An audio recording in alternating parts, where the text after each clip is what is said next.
Please join as the Green Beret of 5, 5th group, leads us in the Pledge of Allegiance. I pledge allegiance to the flag of the United States of America, to the republic for which it stands, one nation, under God, indivisible, with liberty and justice for all. Please remain standing as Billy Malden with Motor Racing Outreach offers our invocation. Let's pray. Gracious God and Heavenly Father, as we rise up once again, we do so grateful for the freedoms that we enjoy tonight and grateful for the men and women of our armed forces, both at home and abroad, who are defending them and protecting them for us. Watch over us and protect them. Be with these drivers, the teams, officials tonight. Watch over them. Give them a safe night of racing. And may your peace and your presence be with us all. In your holy name we pray. Amen.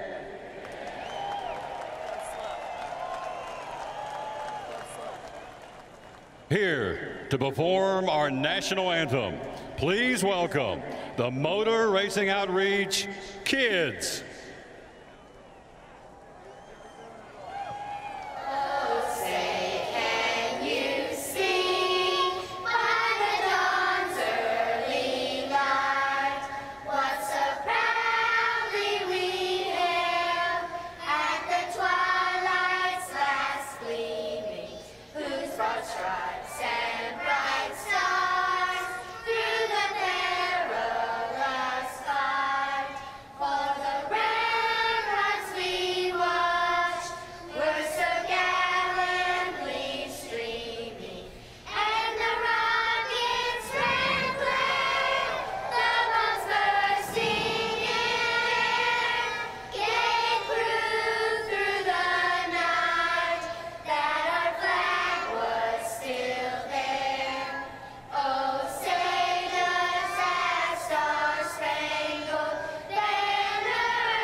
And how about that? The drivers with their cell phones recording their kids singing the national anthem before the night race here at Bristol. When we come back, we'll fire the engines.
It was a beautiful day, the sun beat down, I had the radio on, I was driving,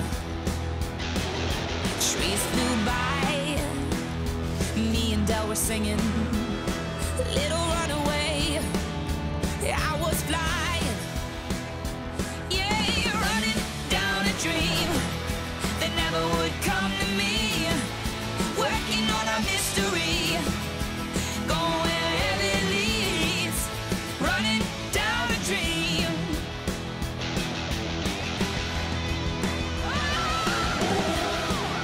Whoa, whoa,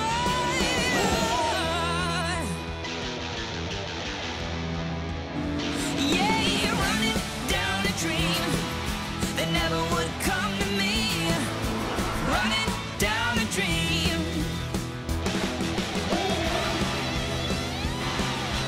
Oh, yeah, running down a dream.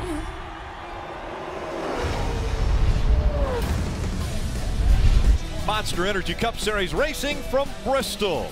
It's the Bass Pro Shops NRA night race. For some of the storylines before the engines get fired up, let's go to pit road, and we start with Kelly Stenhouse. Jimmie Johnson is still riding a 46-race winless streak, the longest of his career, but Bristol could be just the place to end that streak. After all, Jimmie has a pair of wins here and has the best average finish here for the last several years. Third here in the spring. The last time he went to victory lane, Marty, he started 11th. If he's going to do it tonight, he'll have to do it starting 13th. Kelly Kyle Busch has 7 Bristol wins. I asked his crew chief, Adam Stevens, earlier today, what makes him so exceptional at this racetrack? He said his ability to move his line around the racetrack. He said, I'm not talking about big moves. I'm talking 8 to 10 inches. That means momentum and speed. It's fast here at Bristol. It's high bank, but it's also a game of inches. Kyle Busch will play that game and try and get his 8th Bristol win tonight. Parker? Marty, Denny Hamlin's crew chief Mike Wheeler told me a couple weeks ago, we have the speed, we just haven't executed. I didn't quite believe him. Then they went and won 2 pole positions in a row, and I said, all right, they do have the speed. So what is it going to take tonight to win at Bristol? He said, we've got the speed. We just need to find a way to execute on this race team. He'll do it from 7th place here, Dave. Hard to believe Kyle Larson hasn't won yet in 2018. In fact, he's run so well that he has a 201-point cushion over the cut line to the playoffs. But tonight, it's all about winning at Bristol, something he wants to do so desperately. Back to that points thing. Well, is it over for some? Is it still good for some? For that discussion, let's go upstairs to our driver's booth and Jeff and Junior. Hey, guys. Jeff, let's take a quick look at the playoff battle at the bubble. Here's the standings right here. Ricky Stenhouse needs to gain 21 points per race on Bowman in the next 3 weeks to make the playoffs, but he only averages 21 points per race total. So it's going to be tough for him to point his way in. He's going to have a terrific race tonight to even make a dent. I personally think he's going to have to win. I just don't think he can point himself in. They just haven't been able to do it this year. I got my eyes on Daniel Suarez, though, down there in 19th. I think he can get it done, but let's go trackside for the command.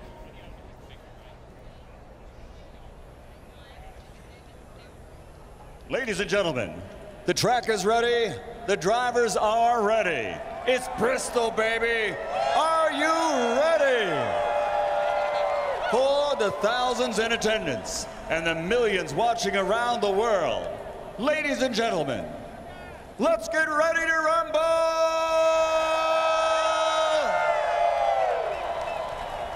And here to give the command of the 5 most famous words in motorsports, please welcome our Grand Marshals, noted conservationist and founder of Bass Pro Shops, Johnny Morris, legendary angler, Bill Dance, and the CEO of Ducks Unlimited, Dale Hall, along with 200 Bass Pro Shop store managers.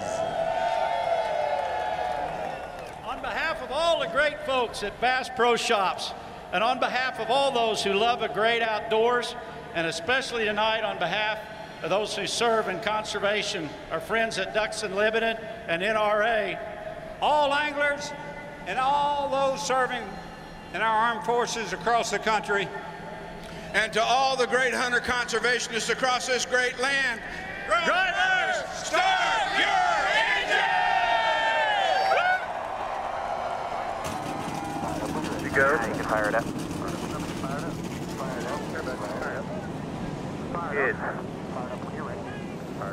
Engines fired up, fans fired up. We're ready for racing under the lights at the world's fastest half mile.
NASCAR on NBCSN is brought to you by Chevrolet, the most awarded car company 4 years in a row.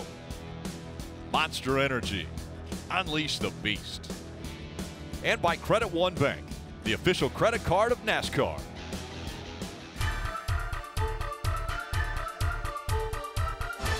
The Bristol night race was always a race that everybody had on their bucket list. You just can't miss it.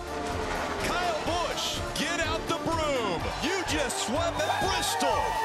The adrenaline of that race and being in a night race, and when cars crash, the sparks that fly, the tempers that flare. I think the action is great.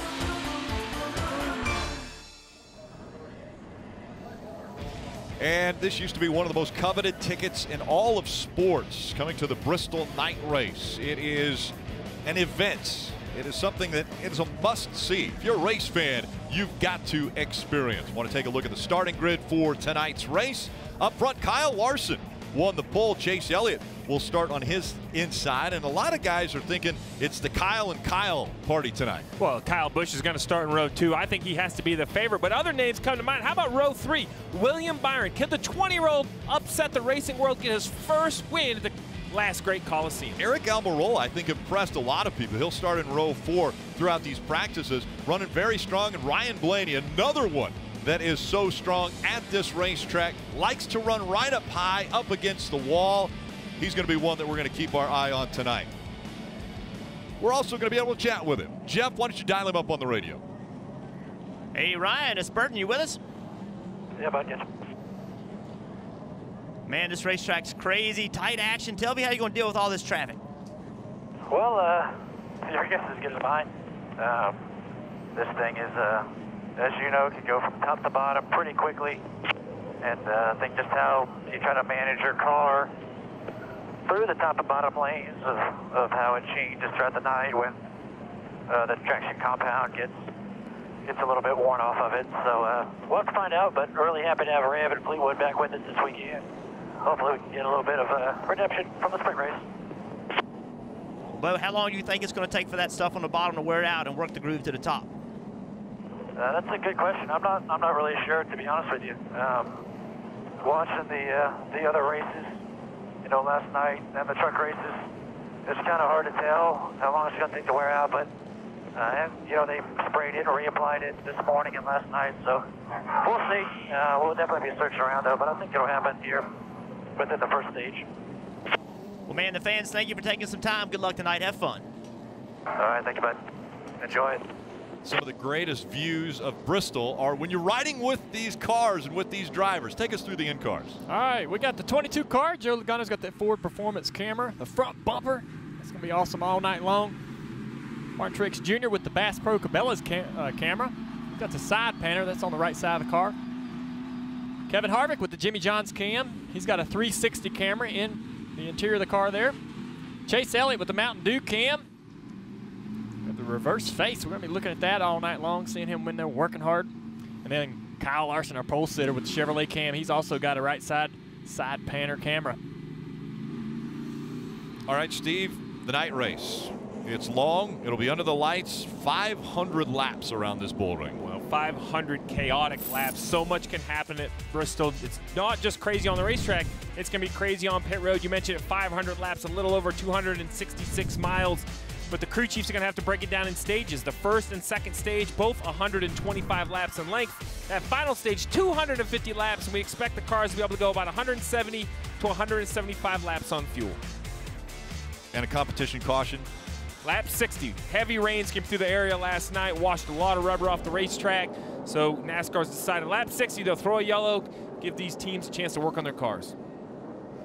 Let's check in with Rutledge Wood at the Peacock Pit Box. Yeah, Rick, you know what? I was given a big assignment tonight. Dale Jr. wants me to find the best parties here on the infield. But I got to be honest, it's going to be hard to leave this view because you can see so much of pit road. And, of course, coming out of 4, going into the start-finish here on top of the Peacock Pit Box. This is going to be a lot of fun. Are you guys ready up there? Absolutely, we're ready. It's Bristol. Rutledge, come on. That's going to be a great vantage point for those guys to enjoy this race. Right there as they come out of turn number 4. All right, Steve, so we heard our drivers mention it'll be Kyle or Kyle, but you think there might be maybe the possibility of a youth coming in and spoiling that party? I've just seen too many things happen under the lights here at Bristol. It's too hard to predict. The fastest car doesn't always end up in victory lane. I think William Byron in the second or in the third row there in that 24. We've seen the 24 do great things here. Can he replicate it? We'll see how fast the upper groove comes in at Bristol. Again, up front, it is Kyle Larson, Chase Elliott making up row 1. The Bass Pro Shops NRA night race is underway.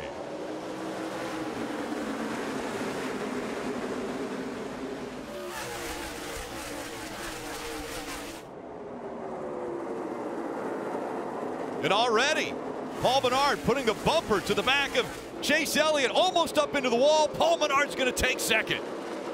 Paul Menard real aggressive right off the bat, and that's kind of the mentality it takes at this racetrack. We haven't talked much about Paul Menard, but he's also in that position. If he can win tonight, he's in the playoffs. He really closed on Kyle Larson in 3 and 4.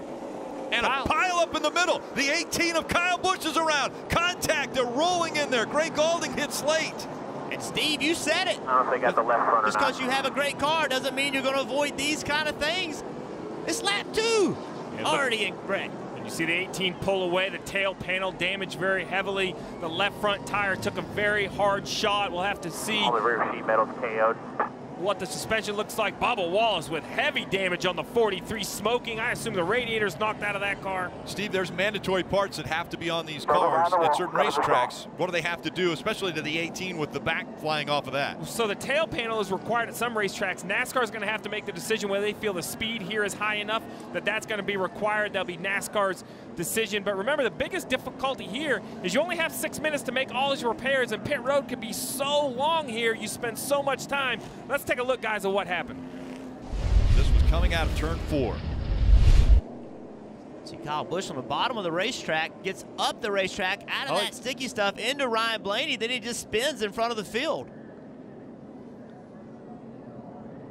And when he does that, a roadblock right there on the front stretch. Little contact for the 78.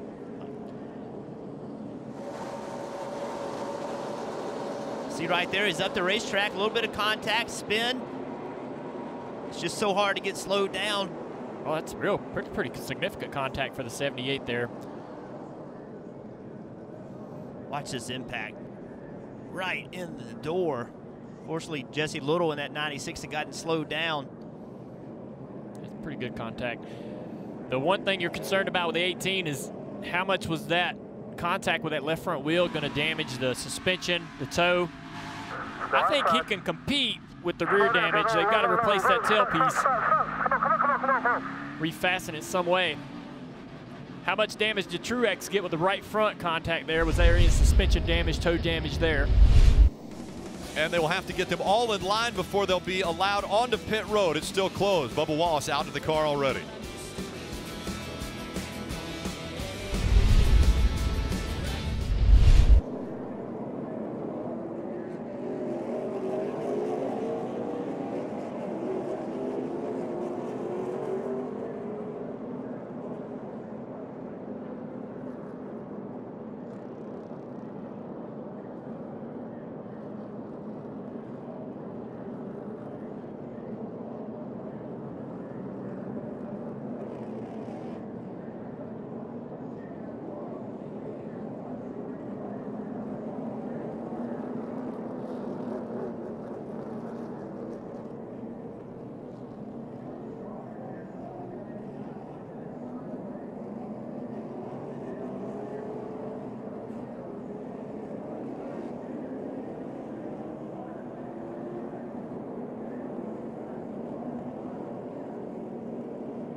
In the dictionary under domination, there's a picture of Kyle Busch at Bristol. 5 truck wins, 9 Xfinity wins, 7 Cup wins. He has been incredible. Swept here 2 years, 2010, 2017. Domination is what it is all about for Kyle Busch. But on lap 2, he's involved in an incident. Marty. And Rick, he's on pit road. Adam Stevens just said the splitter is okay. That was one of his concerns because Martin Truex Jr. ran over their splitter on the left side. That does look fine. They do have a left front rub. That's one concern. Kyle Busch said the steering is okay, a little bit to the left. They're going to cut that tailpiece off, which they have done. They do not have to have that tonight here at Bristol, so they're going to make several stops here. And again, pitted while pit road was closed for that 18 car. Remember, the clock is always going to continue to go every time he goes onto pit road, so that's going to be difficult for him. But last night, he was dominating the Xfinity Series race, was out front by 3.5 seconds, got out of the groove on the high side of the racetrack, got into the wall.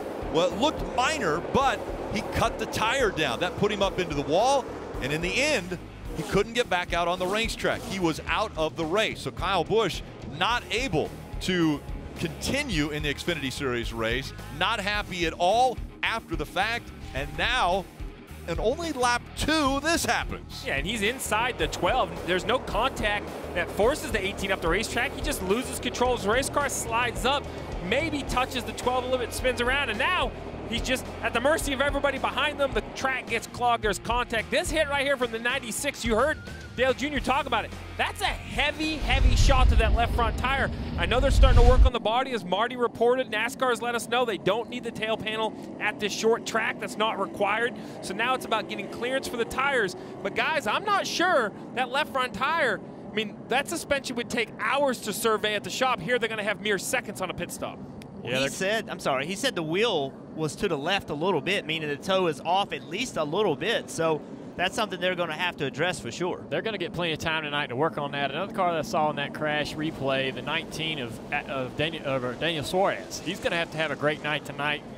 if he can't win into the playoffs, I mean, he's going to have this was a chance. I think he had great speed in practice, so we saw him have contact with the left rear quarter panel from the 43 car. It's pretty severe contact, so that hurts his chances to win. Down to Dave. And Junior, he's going to come down pit road right now, work on that quarter panel damage you talked about. In fact, saw off part of the bumper cover there. Daniel said also, I got into the wall a very, very little amount. So little front end, but mostly that quarter panel. You can see they're working hard on that because, Junior, even at this track, getting a whole race car can be really helpful. Yeah, you see him tearing that crush panel out right there, throwing it over the wall. That's going to unseal the interior of that car. He's got to run all night long with carbon monoxide and all kinds of gases coming into the car. Coming up into that left rear, there's Truex working on his car down to Kelly.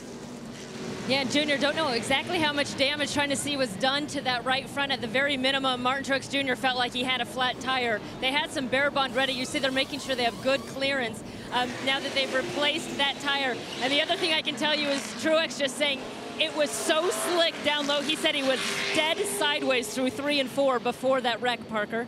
Right, Kelly, and Denny Hamlin actually had similar comments before the green. He said it looked like there was puddles of that PJ1 put down on the bottom before they got going. And you can see where they've fixed the damage on that 11 car. They've been down pit road twice trying to keep that hood down and pull out all the fenders on the 11. Not a good start for a guy that qualified in the top 10. Yeah, this track's going to be slick in parts because of the rain, washing off some of that rubber from the night before. But we saw cars like Paul Menard. He was running really good right around the bottom before this wreck happened. Looked like he was flying around 3 and 4 with a lot of grip. So a lot of these guys' cars reacting differently. We're going to work on this left front fender and try to remove that tire rub. See him bending the tire. The fender's rolled up at the top at the 12 o'clock mark. They're also Marty. We're going to lose a lap. Let's do it. And you hear Adam Stevens, we're going to lose a lap if we don't get this fixed quick. So they're going to put the left side tires here on for Kyle Busch. Again, they put on left side tires only right here, trying to stay ahead of the pace car. They're barely going to do that. And Adam said on the radio, this might be our only shot to fix it before we go back green. So there's a couple things. The first thing Adam Stevens needs to make sure they do is do not exceed the crash clock. I don't think that will. They've been down maybe 3 times, about 1.5 minutes of time. They're at about 4.5 minutes total. You're allowed 6, so they should be fine there. And how the crash clock works is once all of these cars that were involved reach minimum speed, which is a time set by NASCAR. It's usually about 1.5 seconds off the pole, normal race pace. Once all of these cars make just 1 lap, Rick, they're cleared and cleared for the rest of the night unless they get in another accident. So after that, then all of these cars can really make all the corrections and all the repairs they need. It's minimum speed's just barely under 18 seconds. Should be not an issue, but look at the smoke tire rub on the 18. I'm not sure. That's just sheet metal, guys. I wonder if the suspension's not damaged, making the car travel awkwardly. It looked like they had hammered it out pretty good. Yeah, see, they're going to come back down right now, and they know they're going green, but they're going to come back down. They said they just can't take a chance here, so they're going to try and figure out where this rub is and see if they can diagnose this a little bit more in the 18 pit. And Marty, they've already used about 3.5 minutes of the crash clock, so they're going to have to really pay attention. It's not just a lap. They don't want to be eliminated, Rick. Absolutely. Now, about ready to go back to racing as the 42 of Kyle Larson has Paul Menard on his inside as the green flag comes back out. And so now think about these guys. They just saw a big wreck by guys being on the bottom. How do you, with confidence, drive that car as hard as you want to on the bottom of the racetrack? We see some are confident, some aren't. Look at Kevin Harvick. Oh, there's contact. Harvick takes the lead away from Kyle Larson. Larson slides up the racetrack, and there was contact made between Kyle Larson and Ryan Blaney. You have to be concerned with that left front of Blaney. Kyle Larson coming back on the inside. I think Harvick's having a little trouble hooking up on the outside line here. It's really hard to tell when these cars are, what these cars are, how these guys are feeling about the grip. Where the grip is. There's only one way to find out, though, isn't it? That's just drive the car, drive it hard, and find the limit. Of course, you've seen already 2 cars in the front lose the bottom and lose grip. Blaney looking at the lead. Yeah, Larson come off the bottom there. Look at that run in the middle by Blaney. Looked like Larson was going to run right around the bottom there, slipped up off the bottom off of turn 4, and Blaney gets that run. The whole field now wrestling for the bottom of the racetrack. Yeah, so we just heard the drivers talking about the bottom being very slick. Well, now they're all on the bottom. So that's what's confusing about this chemical they lay down is when does it fire off? How long does it take before you can make grip on the bottom of the racetrack in that chemical? Yeah, Kevin Harvick, who was leading the race, has already fell back to 5th place. Just in front of this pack here. Paul Menard, who was running in second. Junior, he's fallen way back since the restart. He just radioed into his crew. Something's wrong. Remember at the start of the race, he had super grip down on the bottom and nearly got to leader Kyle Larson, but now he's in trouble. So we're just getting a report. Michael Dow in the 34 car. He did not get out before the time ran out on his damaged vehicle policy, so he's out of the race. Everybody else has made it to minimum speed. Oh, Paul Menard in the fence there. Menard into the wall as he is struggling with the 21 now after the restart. He is holding up William Byron here. Williams trying to find a way around him. Paul's going to the bottom. And he's going to get a little bump. Alex Bowman don't want him in the bottom. Trying to move him out of the way, but Paul's finding grip down there, trying to settle in. It's almost what you have to do, and Junior, you don't want to put yourself in jeopardy, but if you don't block, you're going to get passed all night. Now Menard can. Alex Bowman was far enough up on him where he just couldn't pull down. He radioed in, left front is shaking like crazy. Left front, that almost sounds like a wheel loose, doesn't it, Steve, if it's shaking? Yeah, it does. A wheel or perhaps damage to the tire, but you hate to have a loose wheel before even a pit stop, but we've seen it happen, and you see how much the 21 is struggling up the racetrack. William Byron trying to get by. Jamie McMurray looking low on the bottom. A little bit of contact for sure out of the 21. And this trouble it drug William Byron. I mean, William lost so many spots just because he could not get back to the bottom of the racetrack, Parker. And Jeff, his spotter, was screaming on the radio, move the 21, move him. Trying to encourage William, just use that bumper to get by as he finally gets by him on the bottom. Listen, it's hard to move a guy when he's in the top. I mean, he's on the bottom, you can move him and drive underneath him, but when he's on the top and you move him, where are you going to go when there's guys underneath you? So it's a time to move somebody, but on the top of the racetrack, that's a dangerous time to do it. Got Ryan Blaney up here leading the race. Look who he's about to come up and lap. Kyle Busch just right in front of him there. Kyle struggling to keep the speed in the car. Oh, here's the 21 trying to get down. Blaney has to check up. Look at the damage on the right front of the 21 car. He's got a right front flat. He won't be able to get down. They're circled all the way around the racetrack. It's going to be almost impossible to find a clear space to get him down. He has some broken suspension in the right front. He's made hard contact with the right side. This is going to knock him out of the race. I don't know if he'll be able to repair that. It's almost impossible to get down and get to pit road. Ease it down behind his 32.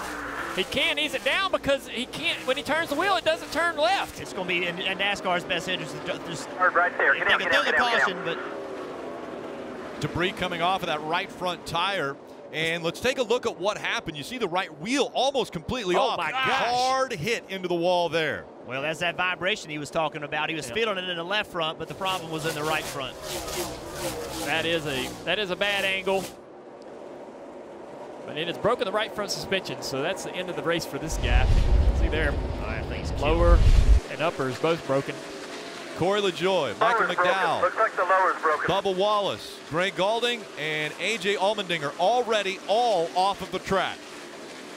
This will be a hard one for the crew to diagnose because of the damage they're seeing there, but such a disappointment for Paul. He had a top 5 car in speed in the spring. Before the rains came, he was a legitimate top 3 racer, so they were really optimistic about tonight until all this. From second on the restart into the wall, and now his night might be over at Bristol. Blaney still out front.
the 2 for $5 mix and match deal at McDonald's.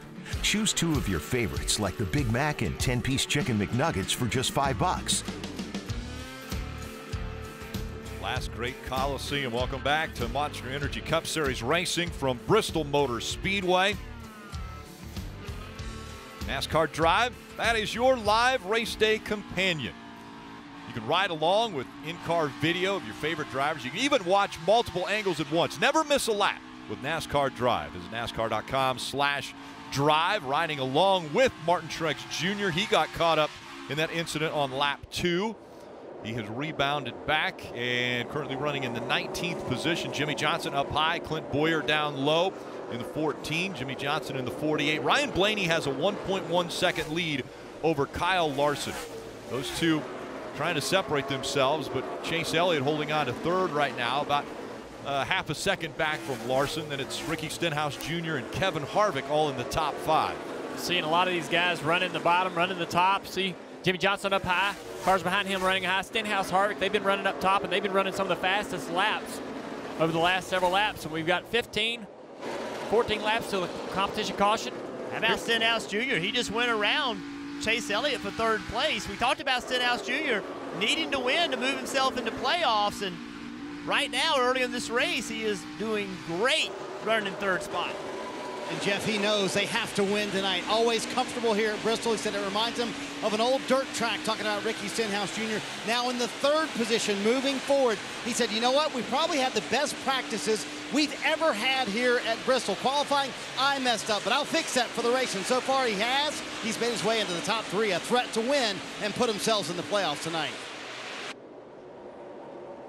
Well, here you go. We're going to talk about the playoffs, and you see right there in 17th position is Ricky Stenhouse Jr. and 36 points behind. That doesn't look like it too much. You were thinking earlier in the show that maybe he couldn't point his way in, but well, Alex Bowman's running 13th right now, and that's pretty good. I don't know that that's going to be enough. He'd have to gain. He's got 3 races to do it, and this is his very best racetrack. So the tracks coming up are tracks he doesn't run well on. So he's got to get it done tonight. He could have a great night tonight and then give it all back up. So I think he still has to be in must-win mode. Guys, it's got to be important, though, that he's running in the top 10 because stage points are so important. That's exactly right. And I will say this. The last time we saw him in must-win situation at Daytona, there were a lot of things happening around Ricky Stenhouse Jr., so he's going to have to maintain calmness in the midst of chaos.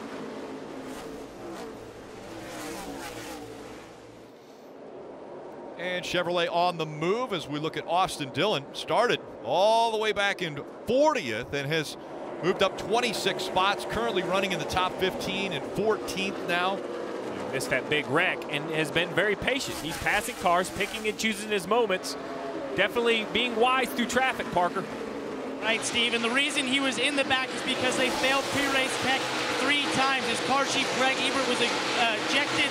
They're going to lose 30 minutes of practice at Darlington next weekend, but they knew they had a great race car, and speaking to his crew chief, Justin Alexander, he said, it doesn't even bother me we're starting the back. We know we can pass. You're seeing that now. And we've seen glimmers of greatness out of RCR, Richard Childress Racing, over the past couple weeks. We thought Austin Dillon had a great shot of finishing 2nd a week ago at Michigan. You see the other RCR car, Ryan Newman, going a lap down right here. Jamie McMurray going a lap down. That traffic has allowed Kyle Larson to gain on Blaney. And we mentioned it's about 3 laps until that competition yellow. And the last time we saw this 18 of Kyle Busch, he was coming to pit road as this field was coming to green to work on that left front tire rub. Well, he is 2 laps down, which is very difficult to make up. But this early in the race is definitely possible. And the laps right now, faster than the leader consistently. So even with all that damage, I wouldn't quite count the 18 out quite yet. It looks like a Bristol race car. As you mentioned, a competition caution coming up at lap 60 because of rains that came through the night as well as this morning and afternoon. And so the teams will then have an opportunity to work on the cars once again. Everybody can come to pit road and get fuel if they choose.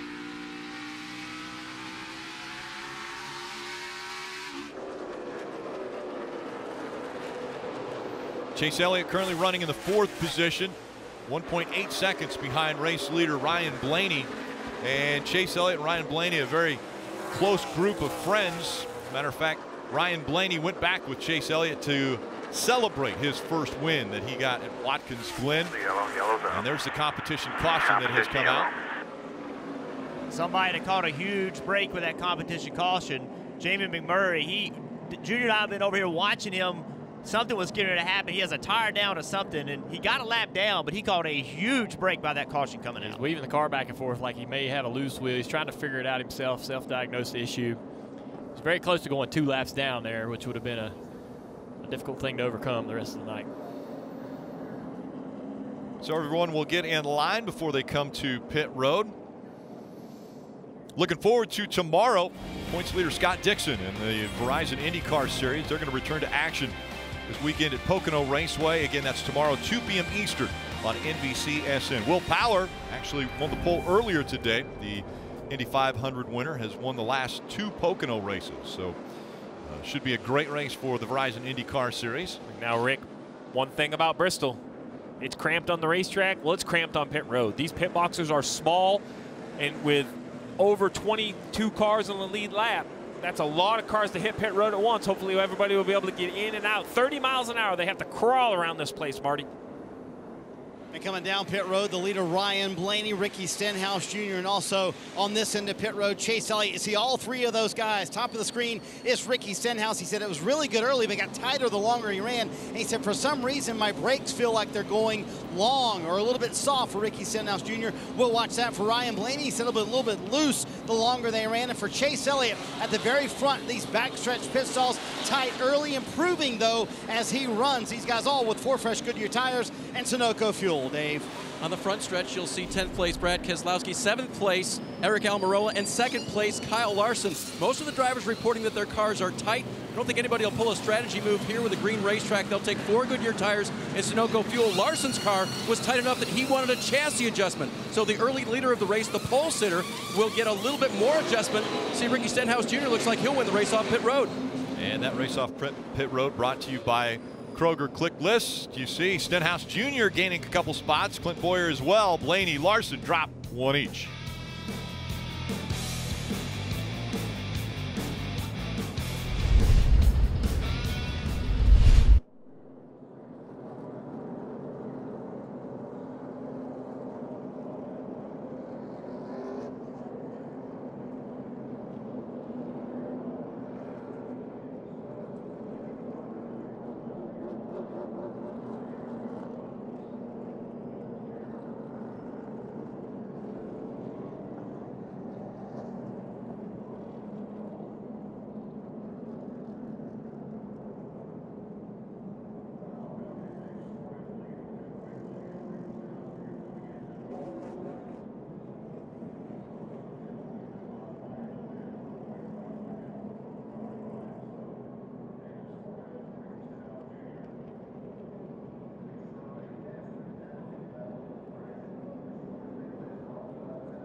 Speeding penalties for the 19 of Suarez and the 17 of Ricky Stenhouse Jr.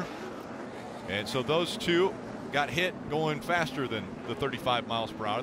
They're supposed to only be able to go 30. NASCAR gives them a 5-mile-per-hour cushion. Field approaching the Geico restart zone. It is Blaney and Larson. Blaney up top, Larson down below. Just like last night, that outside line seems to be the preferred line to restart. Look at Larson struggling off of turn 2. Look at their catching. Kyle Busch just came off pit road. You know, they're still working on the car. He's going to have to fight hard here to keep from going. This would put him 3 laps down. Yeah, he's going to have to drive hard. He knows that he he cannot afford to go down another lap. We're going to have a lot of cars getting the wave around, a lot of cars getting the lucky dog. It's going to make it difficult for him if he's 3 down. 2 down is doable. And if you're Ryan Blaney, I think that's your goal. I think you want to put him 3 down. You don't want to give this guy any hope at all.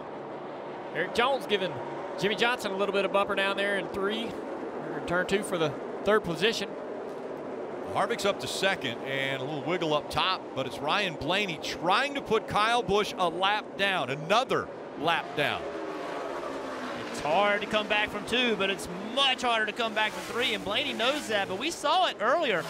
Before this caution, the 18 car was fast, even with that damage, and right now he's driving away from Blaney. Yeah, he's missing that tailpiece, and if you take that tailpiece off, that should, in theory, increase downforce on the back of the car and take away a little bit of drag, wouldn't you say, Steve? Absolutely. I think it takes away a little drag and adds downforce. But this is a short track, and short tracks, they aren't required if they come up with damage. Kelly? Steve, back here behind the pits in the garage, you'll see the one of Jamie McMurray. They are changing the hub of the right rear wheel. He said he thought something was broken, maybe that he had a wheel coming off. They managed to stick it out until that competition caution. I believe that since this wasn't a result of crash damage, they're allowed to come back here to the garage to make that repair, and we'll be able to send them back out. Yeah, you just hate mechanical issues like that. The sport's tough enough. The track's tough enough. Competition's tough enough. You hate to go to the garage area because of a mechanical issue. Kyle Larson, Chase Elliott side by side. This is for 6th position. Larson restarted on the inside of the front row. This guy I thought was going to be strong tonight, struggling right now to try to find where his car can get speed and grip. Working that top, working that bottom. Jimmy's working that top. He's committed to running. He could have gotten down in between those 2 cars. But the lap before this, in the center 3 and 4 and approaching the exit of 4, watch Jimmie Johnson drives in the corner hard like you have to and watch the back of the car. It just is not with him having to chase it, and that's why he lost that position and why Larson came up so quickly on him. If you look at Larson's car, that right rear quarter panel, that damage, I hate to be particular, but I believe that damage is not, that's definitely going to take a little side force out of that car. Anytime you deform the right rear or the right side quarter panel, definitely change the side force and lateral grip of the car, and that could be slightly affecting what he's feeling. When you say deform, what about the 18? Kyle Busch, he's got a deformed car. He doesn't even have the back part of the car on it, and he seems to be turning faster lap times than anybody on the racetrack.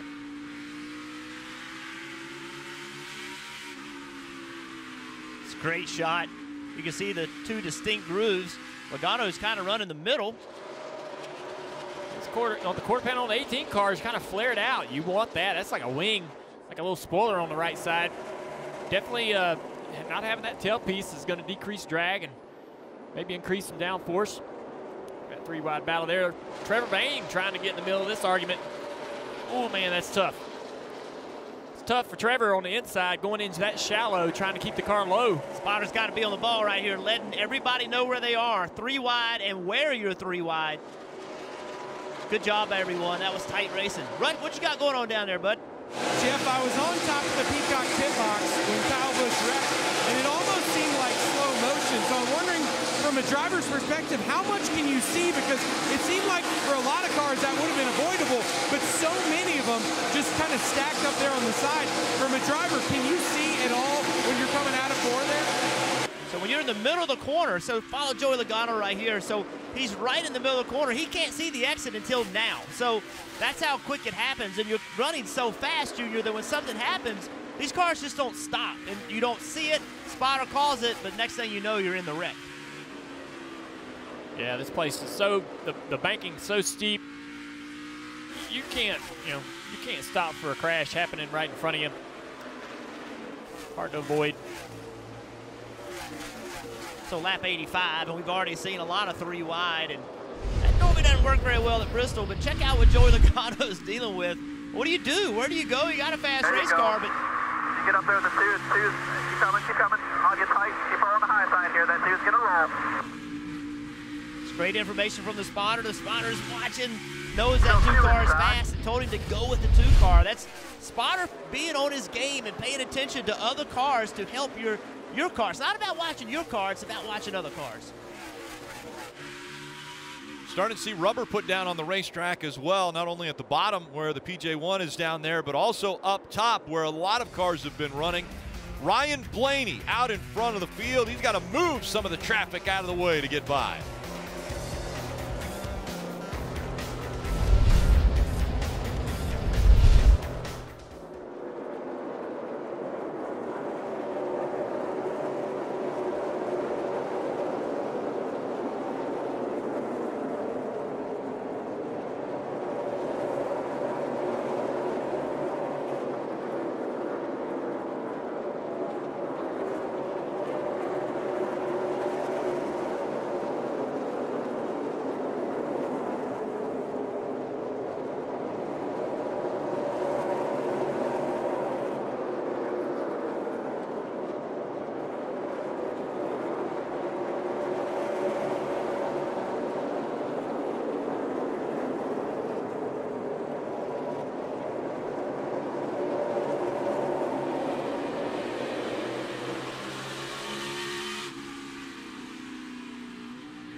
Make sure to tune in on Wednesdays at 9 a.m. Eastern for the morning drive. This week, Steve Letarte from NBC Sports, of course, will be joining. Steve, it's a lot of fun with the bag man, Pete Pistone. Oh, I love it. We're only 97 laps in. We already have a lot to talk about, so there's really no telling what could happen in the other 403 laps here at Bristol. I'm sure you'll be talking about Kyle Busch and what happened on lap 2, but also what's about to happen here. Kevin Harvick has reeled in Ryan Blaney now, and he's been using different lines. He's been running the bottom, he's been running the top. I want to point out his line. If you watch him entering, he enters lower than anyone else that runs the top. He drives in a little shallower. Watch right here. He's going to have to go low for these lap cars.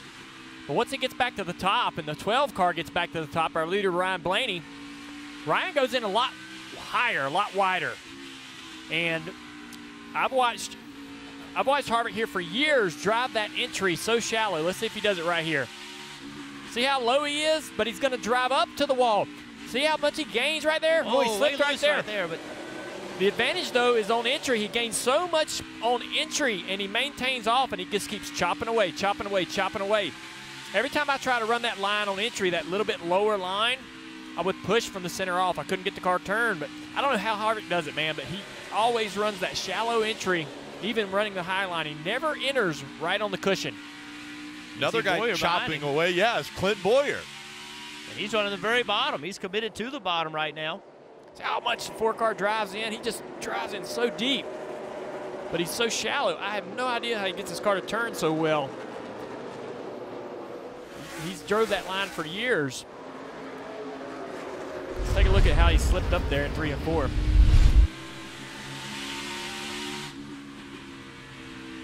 Man, he gets in the corner.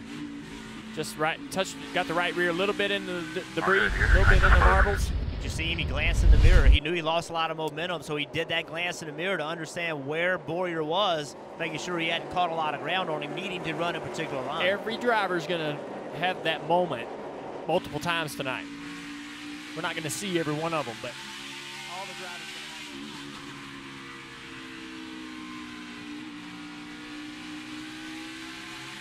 Straight riding along with Kevin. Watch his eyes. So right now, he's focused on the cars in front of him. He sees all that traffic.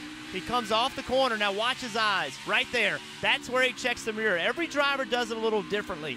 He likes to check it at, he's paying attention to the racetrack, the cars. Now, boom, right there, checks the mirror, understands where Boyer is behind him. You do that because that's a way to tell whether you've made a good corner. You know, you're going to change some of your corner. You're going to change where you lift, where you get back in the gas.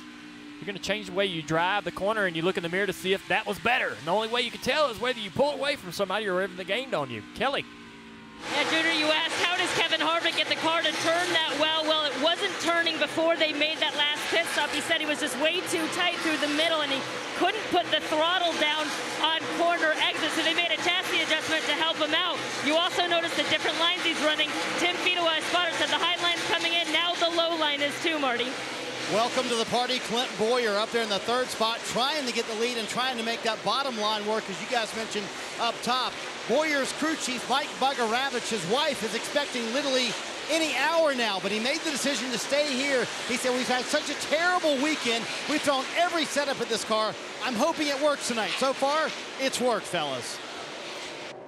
Well, right now, these Fords are looking very strong up front. 1, 2, and 3. Here comes Harvick.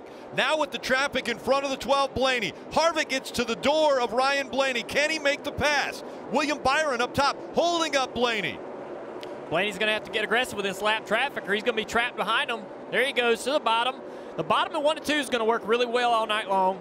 The bottom of 3 and 4, not quite as good as the top. And Blaney hasn't really been messing with the bottom much. He's been on the top. Boyer and Harvick both have been trying it a little bit, so they may have a better understanding of what the car can do on the bottom. Now Harvick's going to try to jump up on the outside, try to get around him. Two gets through this. This is the deal right here, though. You see the double zero car. That's going to be Landon Castle, and that's going to determine what happens right here with this outside lane. Can they get around him, make it 3 wide? How does this going to work out? That's going to cost Harvick here second position if he's not careful. And Harvick about to lose second to Clint Boyer. Landon Castle in Look, double Harvick's zero. going to go through the middle. He's going to try to force. Oh, he's not. See, if you get aggressive like that, maybe he'll be able to maintain second position. He doesn't want to give it up to Clint Boyer.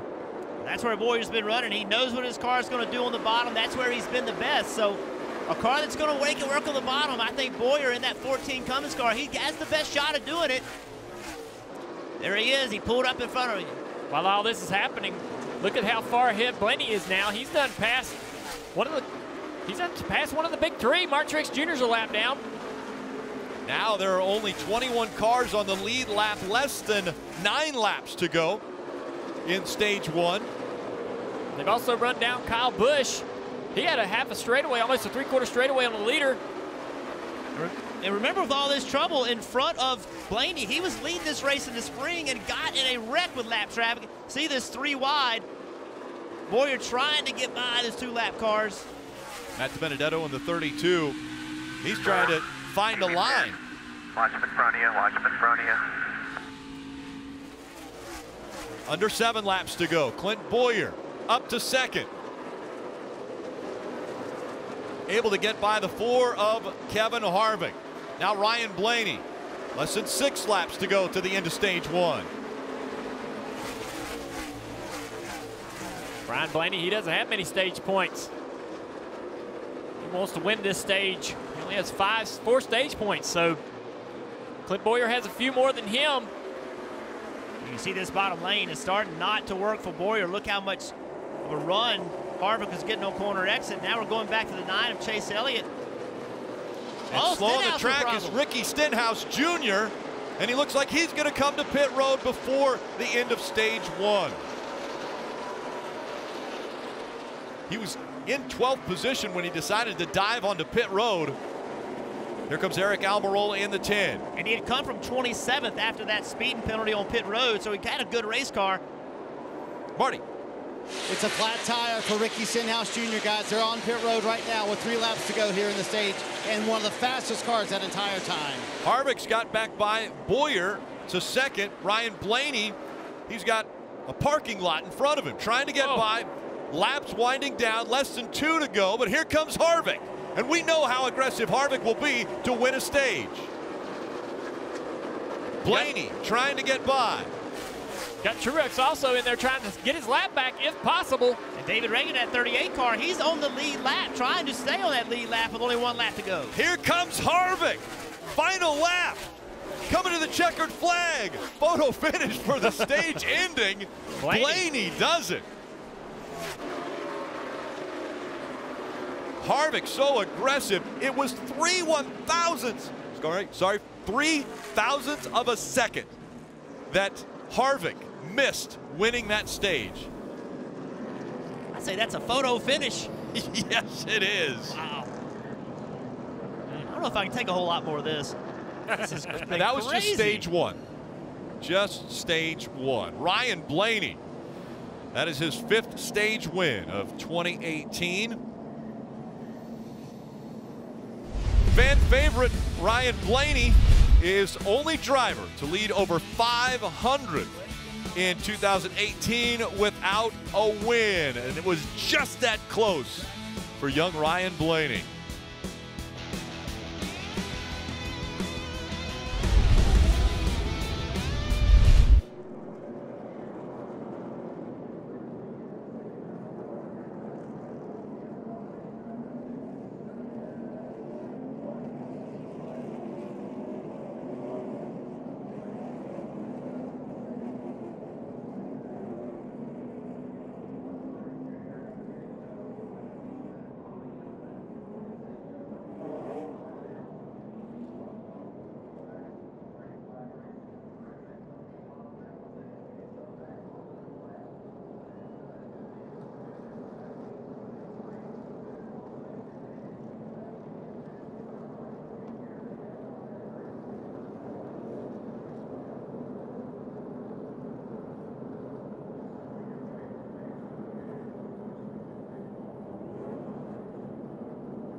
NASCAR on NBCSN is brought to you by Coca-Cola, the official fan refreshment of NASCAR. FanDuel. This season, there's more ways to win on FanDuel. Ford, going further so you can. And by Sonic. Get a chili cheese coney or quarter-pound cheeseburger with tots for $2.99. Take another look at how close it was between Ryan Blaney and Kevin Harvick. This is for the stage win. Harvick has him, and then Blaney on the high side, 3 thousandths of a second, gets the stage win. And how close is that? Well, I said photo finish. That was close. And they're getting ready to come to pit road. Again, NASCAR scoring has to get them all in line before they open up pit road. Not only pit stops, but our adjustments are going to be important because the sun has finally set. The track is going to continue to change. So, Kelly, we're going to see which crew chief makes the right adjustments on their race car. And Kevin Harvick did not like the adjustments the Ford team made the last time on pit road, so they're going to go back on those. He said he has no rear grip. The Ford car just snaps sideways, he said, when he tries to run up top. They're also going to make an air pressure adjustment for Kevin Harvick. 4 tires and fuel, Marty. His teammate Clint Boyer finished 3rd, Kelly, in stage 1. He said the car was too free on entry. They debated on a wedge adjustment, and Boyer weighed that off. Said, you know what? It's going to take too much time. Just give me an air pressure adjustment. Up front, Ryan Blaney with a nice stage win and a fun battle with Kevin Harvick. He said he was loose on entry, but needs more center turn, so they're going to make a wedge adjustment, Kelly. Parker? And Marty, Eric Jones is going to pit out of 8th place. He was as high as 3rd in that stage, but then came across radio screaming how loose he was. At one point, he thought he had a tire going down. They're going to do 4 Goodyear tires, an air pressure, and a wedge adjustment. Both 6th place Eric Almirola and 5th place Kyle Larson did the same thing on this run. They went to the bottom. Almirola used it to his success moving up. Kyle Larson got some spots back, but Larson's really unhappy with his race car. Lots of adjustments to the 42 and lots of loss of position on pit road. I would say that has to be happy Harvick. His crew got him out first off of pit road.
Monster Energy Cup Series racing from Bristol. It's the Bass Pro Shops NRA night race. In 2 weeks, Darlington Raceway is going to host the official throwback weekend of NASCAR, classic paint schemes, all the great legends of the sport on hand. And you can be there too. Visit NASCAR.com/tickets if you want tickets for that race. Should be a great one. Speaking of great ones, Rutledge Wood. You found a great place to party, right? Rick, you know I did. Dale Jr. told me I had to come find the best party at the track. And it's so good that there's even people here that look like me. That's so weird, man. So right I like your plaid shirt. Guys, Old Smoky Moonshine took this roof, turned it into a party deck. And look around, everybody's having a great time. Look, we even got Cole Trickle fans here. I prefer the Kyle Petty fans when they have theirs. But guys, a great view down here. Look at all the action. It's right there on the other side of us. And the bar is huge, Junior. This was a great assignment, buddy. Junior, you sent him down there? Is that how that works? I'm just a little jealous. That's all. It looks like a lot of traffic up on top of that. You know, if I wasn't up here, that's where I'd want to be, having a good time, hanging out. The 48, by the way, of Jimmie Johnson got caught for speeding. So watch this 9 car. He's rolling off pit road. He's got 2 cars in front of him. Right now he's in 3rd. So he doesn't want to start on the outside lane, on the inside lane. So look at him stop. He gives Boyer that spot. Now, he almost got run into by Almirola doing it, but that's going to allow him to start. So listen on, riders to ride on. You heard the brake squealing right there. He actually got on the brakes. Now you see he's lined up on the outside lane in 4th. Field approaching the Geico restart zone. Kevin Harvick on the high side. Ryan Blaney down low. Harvick Jets out front. Chase Elliott on the high side in the 9. Going to try that same line that Kevin Harvick was able to use to get by Blaney. And now Blaney slides in behind the 9 of Elliott. Chase Elliott is going to take the lead away from Kevin Harvick at Bristol. And all that started with his spotter giving him that information on pit road. It takes a team to win these races. It's not just about the driver. Look at Kurt Busch running around the top, trying to make it 3 wide on the outside of his teammate. That thing looks Bristol ready, man. Got tape on her. Ready to go. Every piece of tape make you a little faster here. He's making that outside work. His teammate Harvick is going to be forced into that outside groove. He's going to have to make it work too to stay ahead of Ryan Blaney. Blaney trying to come through on the bottom. Doesn't quite clear him off of turn 4. Joey Logano, this is off the left front of his car, trying to stay down in that adhesive that they added to the track. Guys are still trying to use it, so Clint Boyer said it was wearing out, but look at our leaders. They're all down in there trying to use it. See Harvick struggling a little bit. He did this in a restart prior to this as well. Later in the run, though, he came on. Let's see if that's what happens this run as well. Busch way to the top. You were talking about that substance at the bottom of the track. It's called PJ1. That's after the guy who now owns the company, PJ Harvey. It was originally designed as a high-temperature coating for NASA, and it has now gone on to be a part of drag racing and a part of NASCAR as well. Here comes Larson back in the conversation. He struggled. He was the fastest car in practice. Had a 50-lap run. Who runs a 50-lap run in practice anywhere, much less Bristol? But his car was so good, and he was still 4th on average with 50 laps straight. He's back in the conversation here. He's fell back throughout the race, but looks like they've improved his car on that last stop. Junior, it's funny you mentioned average. Wow, that's close. He said we're a long way from being, and he paused and then said average. So that's why they went to work so hard on it. Looks like they've made progress. That's a great shot from that side cam, and Busch got in front of Larson and just went to the bottom, keep that spot. Goes right back to the top. Whoa, look how Larson loose trying to stay in. He's still loose. He just slipped right up out of that groove. It's hard for these guys. They made this PJ1 a little narrow compared to the last race, and the guys are having a hard time keeping the rights in it, if at all. So they're only be able to keep sometimes they can keep the rights in it if they run real tidy around the bottom. Let's take a look at the replay. See, he slipped again right there. He's having a hard time. Drives down in the corner here. He's not in it very much, and it's really loose. You got to commit to it. You got to get in it. If you're out of it, it's no grip whatsoever. Yeah, the middle is a no man's land. Yes. You either got to be right on the bottom or right on the top. Nobody's car is going to be driving through the middle of the track very good. Larson goes back up high. Now Eric Jones in the 20. Those two fighting for the 8th position. Elliott Sadler has a half a second lead over Ryan Blaney. Then it is 6 Fords in a row. Blaney, Harvick, Logano, Boyer, Kurt Busch, and Almirola.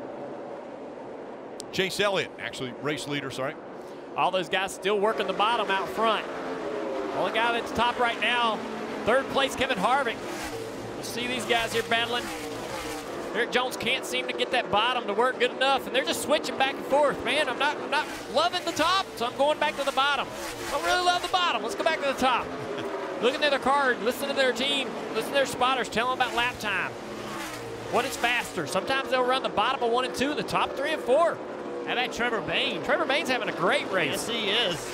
This is home state, Tennessee. He's a Tennessee guy. No fluke. He had good speed in practice. Him and his teammate both have great race cars this weekend. Think about this guy. He was asked to get out of this car some.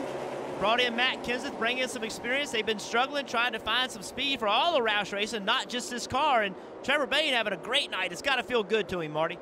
The pride of Knoxville, Tennessee, as you say, and he came out to the Tennessee fight song Rocky Top when he was introduced to the fans here at Bristol tonight. A little bit too tight for Bayne. What makes him the happiest, they started 23rd. It was steady progress through the field, now in the top 10 for Trevor Bayne. He's 9th. Trevor Bayne looking very strong.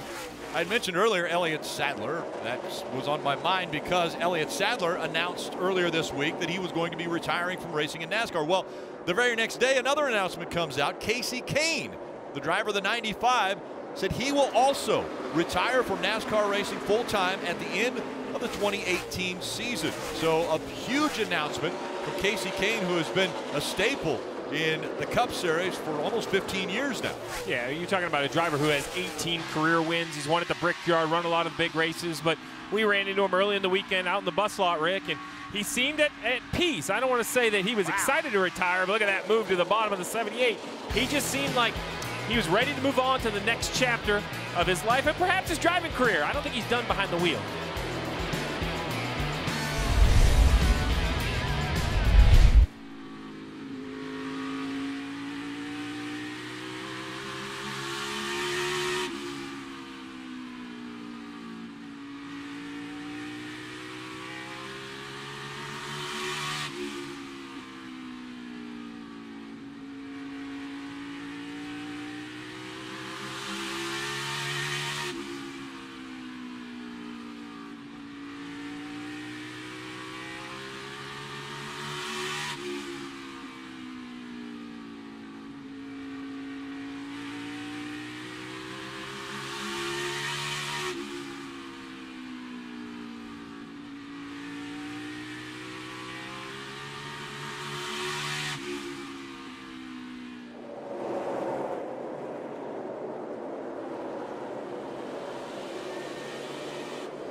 It's Monster Energy Cup Series racing from Bristol Motor Speedway, the last great Coliseum.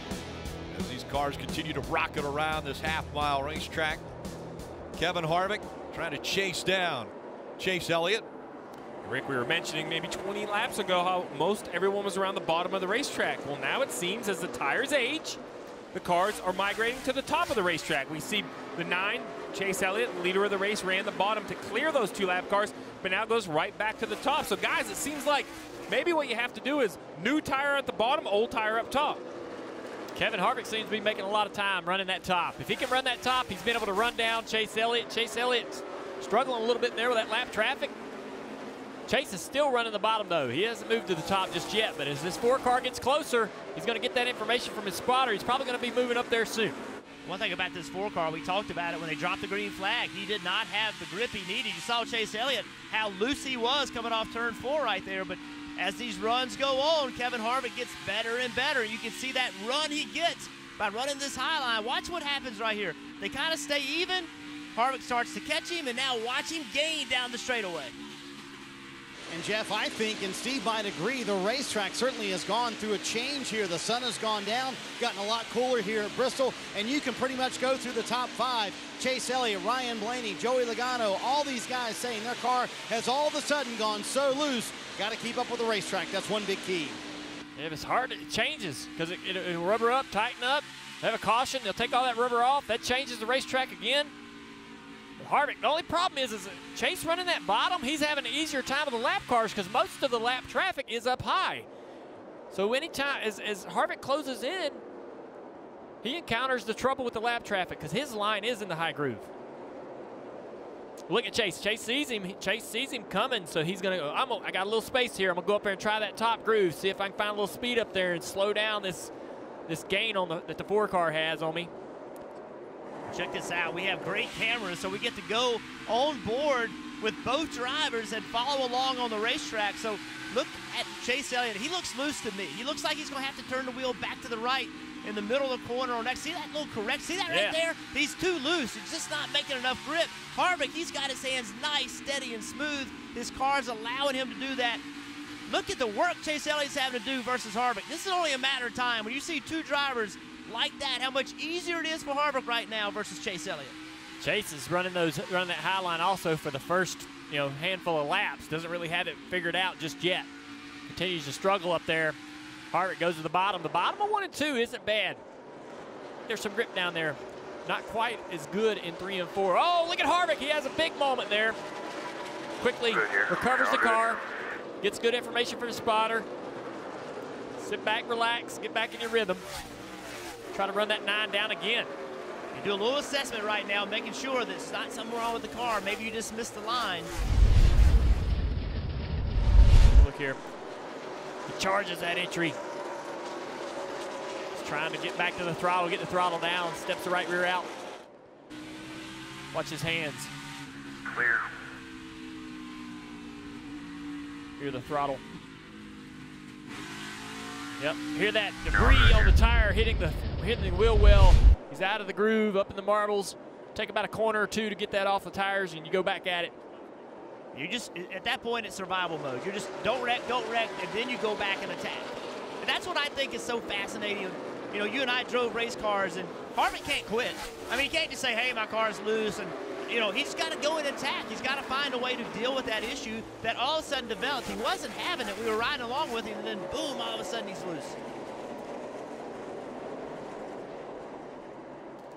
I want to take a look at tonight's Subway Fresh Take. Parker Kligerman. Hey guys, I'm here on the Peacock Pit Box, and I know I've been in the car. I've been told it's really loud. It's incredibly loud up here. How loud? Watch this. Take my mic away. There's nothing there. And that's the thing. It's so loud. I know in the car it's intense, but up here on this box, it's incredible. And I know one other thing. I was supposed to continue to talk about how loud it is, but this view of these cars coming through here in the finish of stage 1 was awesome. You can see the driver's sideways and everything. So cool being up here.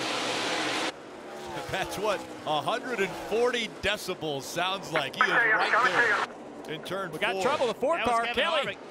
Kevin Harvick saying that he either has a right front flat or a wheel coming off, so he said immediately, I'm coming in. They're going to give him 4 Goodyear tires. I wonder if when he got out of the groove, he picked up some debris or ran over something with that right side and had a slow leak. Yeah, or if he had a slow leak and that's what caused him to get out of the groove. It's really hard to know. Go from battling for the lead to being on pit road under green here at Bristol. That doesn't mean that we don't still have a battle for the lead. We take a look, Ryan Blaney is closed in on the leader, Chase Elliott. Then a couple car links here. Ryan Blaney's moved to the top, found some great speed. He's back in the battle here. He was fading back into 3rd position. Racing with his good friend, Chase Elliott. These two guys are going on vacation this week. After this race, Cup Series takes a week off. Wasn't your dad and Terry going on vacation when they were That's right. Dad and Terry were going on a hunting trip. Then the old man spun him out. They didn't go hunting. One of them went hunting. That'll ruin a vacation. One of them was hunting Saturday night. Wow, look at that. What a great camera view that is, showing how difficult it is. These guys got their hands full. Look at that splitter bouncing across the racetrack. They are driving that groove all the way to the fence in turn 1 and 2. Any small little mistake, they're right in the fence. Blaney backs up the center of the corner to get this great run on the bottom here. Gonna try the bottom, interload, get all 4 tires in that sticky stuff if you can. This is where it's hard to get grip on corner exit because you have to turn the steering wheel so much harder. It's hard to get the rear tires to hook up. Man, he gave it a good shot there. That was a great try. I mean, smart to back the corner up 3. He knows 1 and 2 on the bottom is going to have a little more grip than the bottom. Oh, look at him put the pressure on here. Yeah, he's not done trying. He knows he's faster than Chase Elliott. Oh, look at him put the They might not be going on vacation. That might change quickly here if Blaney puts the bumper to him, but he's going to try to race him clean. Oh, man. He's got him now. That's what you like to see, man. Two good friends, but they race hard on the racetrack. Look at the brakes glowing on that 12 car up front. Blaney said he loved watching his dad in the Bristol night race. Now he's leading it. Ryan Blaney up front again at Bristol. Look at Almirola. Almirola in the conversation now, moved up to second place. Where did he come from?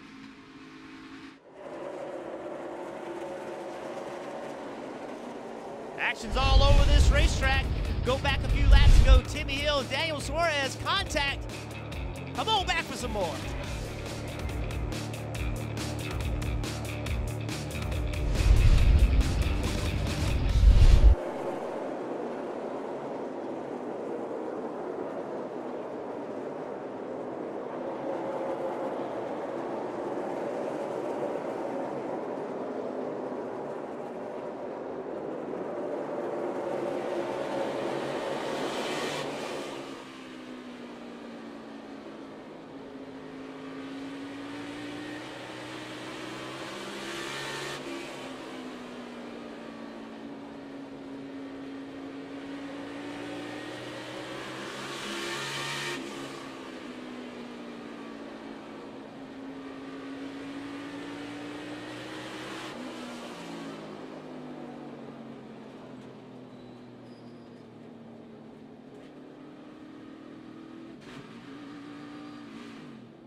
Caution here at Bristol for a spin by David Reagan. Pit stops happening right now for the leaders. Top of your screen, Joey Logano said his car was much better. He was running third when that caution came out. His teammate Ryan Blaney right behind him took the lead at lap 193. At lap 170, he said, we are in trouble. The car's so loose. Clearly, it got better. And Chase Elliott was worried that he had a right front maybe either going down or he had used it up too much. Car got way too tight at the end of the run, Parker.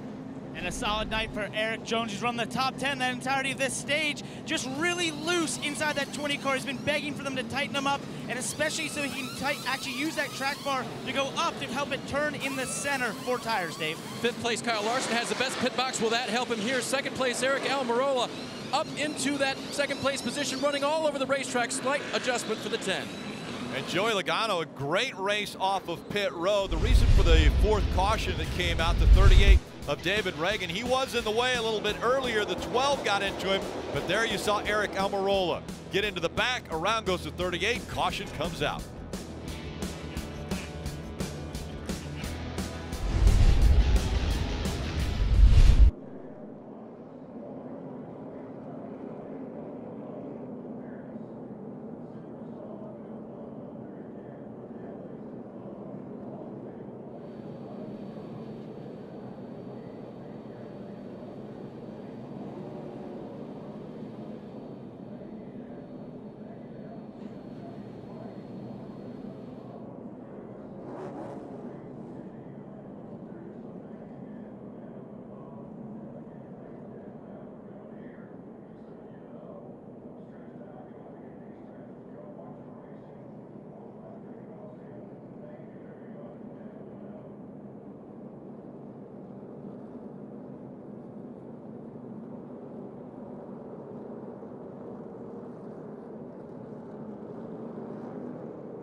Well, with 48 to go in the second stage at Bristol, all the leaders come to pit road, and what does that do? That opens up an opportunity for the 4 of Kevin Harvick, the 18 of Kyle Busch, the 17 of Ricky Stenhouse Jr. They stay on the racetrack, they take the wave around, go from 2 laps down to 1 lap down. That could be a difference maker throughout the rest of the night. And they know that a caution is coming up in 47 laps after the green flag comes back out, so that means that somebody will get the free pass. Logano won the race off pit road. He leads them back to the green.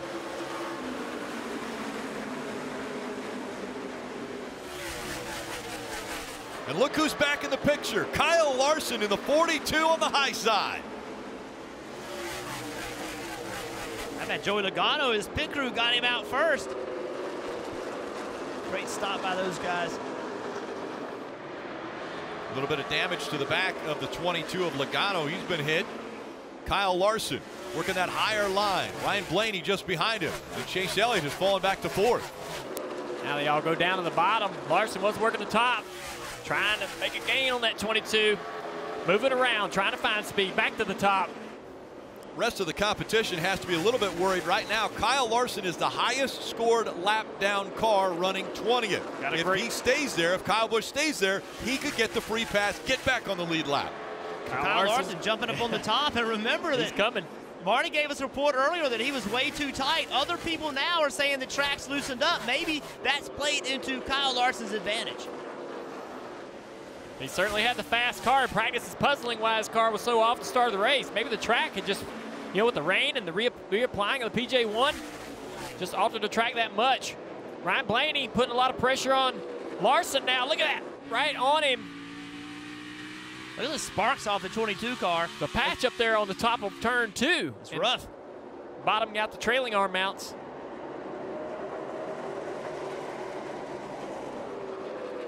See, Almirola, I'm sorry, that's Chase Elliott. Almirola's behind those guys. Those Stewart-Haas cars do not seem to fire off well on restarts. He was driving to the front before that caution. Now he's battling to stay in 5th. The youth movement right now in the top 6. Logano, Larson, Blaney, Chase Elliott, Eric Almirola, Eric Jones, all in the top 6. And Logano, he ran the bottom of 1 and 2, the top of 3 and 4. No real consistency yet in the lines these guys are choosing, especially on the newer tire. See, Larson knew he couldn't make that pass, just rolled in behind the 22, went back to the top, then immediately to the bottom to get side by side. He's got a chance down here. If he can hit 1 and 2 just right on the bottom, there's good speed down there. This is where it's hard, trying to get the rear tires to hook up right there. It's so hard. And now he's committed to the bottom. Missed the very bottom right here, though. He just didn't keep all 4 tires in that sticky stuff. Got to jump up in front of Blaney here. Blaney's got to run. Blaney's to his outside quarter now. Blaney may be taking this position. That all started back in 3 and 4 when Larson just didn't hit his marks. He was 2 feet higher than he needed to be while we're in the bottom. That's how precise you have to be, and it's so hard at this racetrack. Half-mile racetrack, 32 degrees bank, and it's so fast. You drive in a corner just a little bit too far, using too much throttle, and you can't hit your marks. That's what we saw Kyle Larson do. They're going 120 miles an hour, so I have to give him a little bit of leeway there. You guys say if he misses the line by 6 inches. Well, now that we're not doing it anymore, we get to be critical. Easy to be critical up here. Logano trying to hold off Ryan Blaney, Kyle Larson, 2 very hungry drivers back here behind Logano.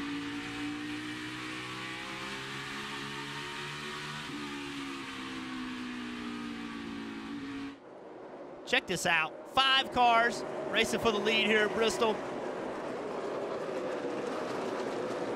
Logano's altered his line just a little bit, making a little bit of a lower, backing up the center and turning and running off the bottom. Let's listen to Kyle Larson. He's got some things to say. 22 is going to break that right side track bar now. He's bottoming out like crazy. That's those sparks we were seeing off of turn 2. It's either the trailing arm mounts or the right side track bar hitting the ground across that bump. It's a pretty significant bump. It's about the only place on the track you will bottom out the chassis. You see the air pressures come up. It's going to bottom out less. It'll clearance itself over time. Chase Elliott drives to the bottom.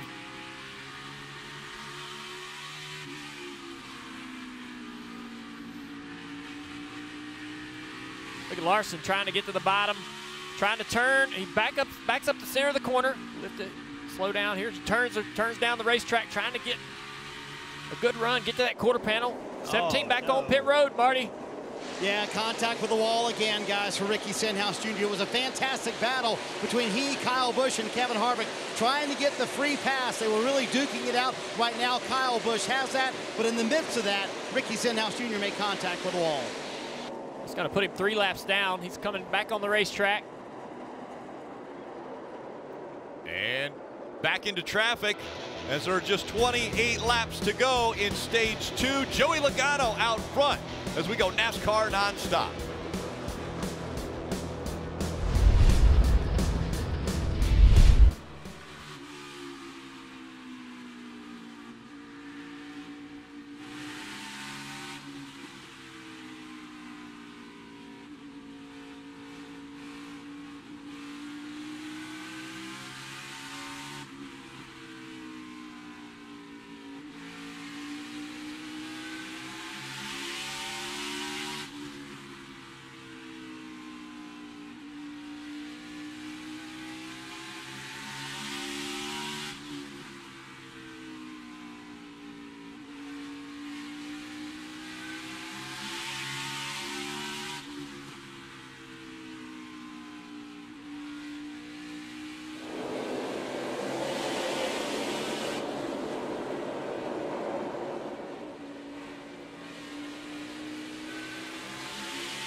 Or a problem.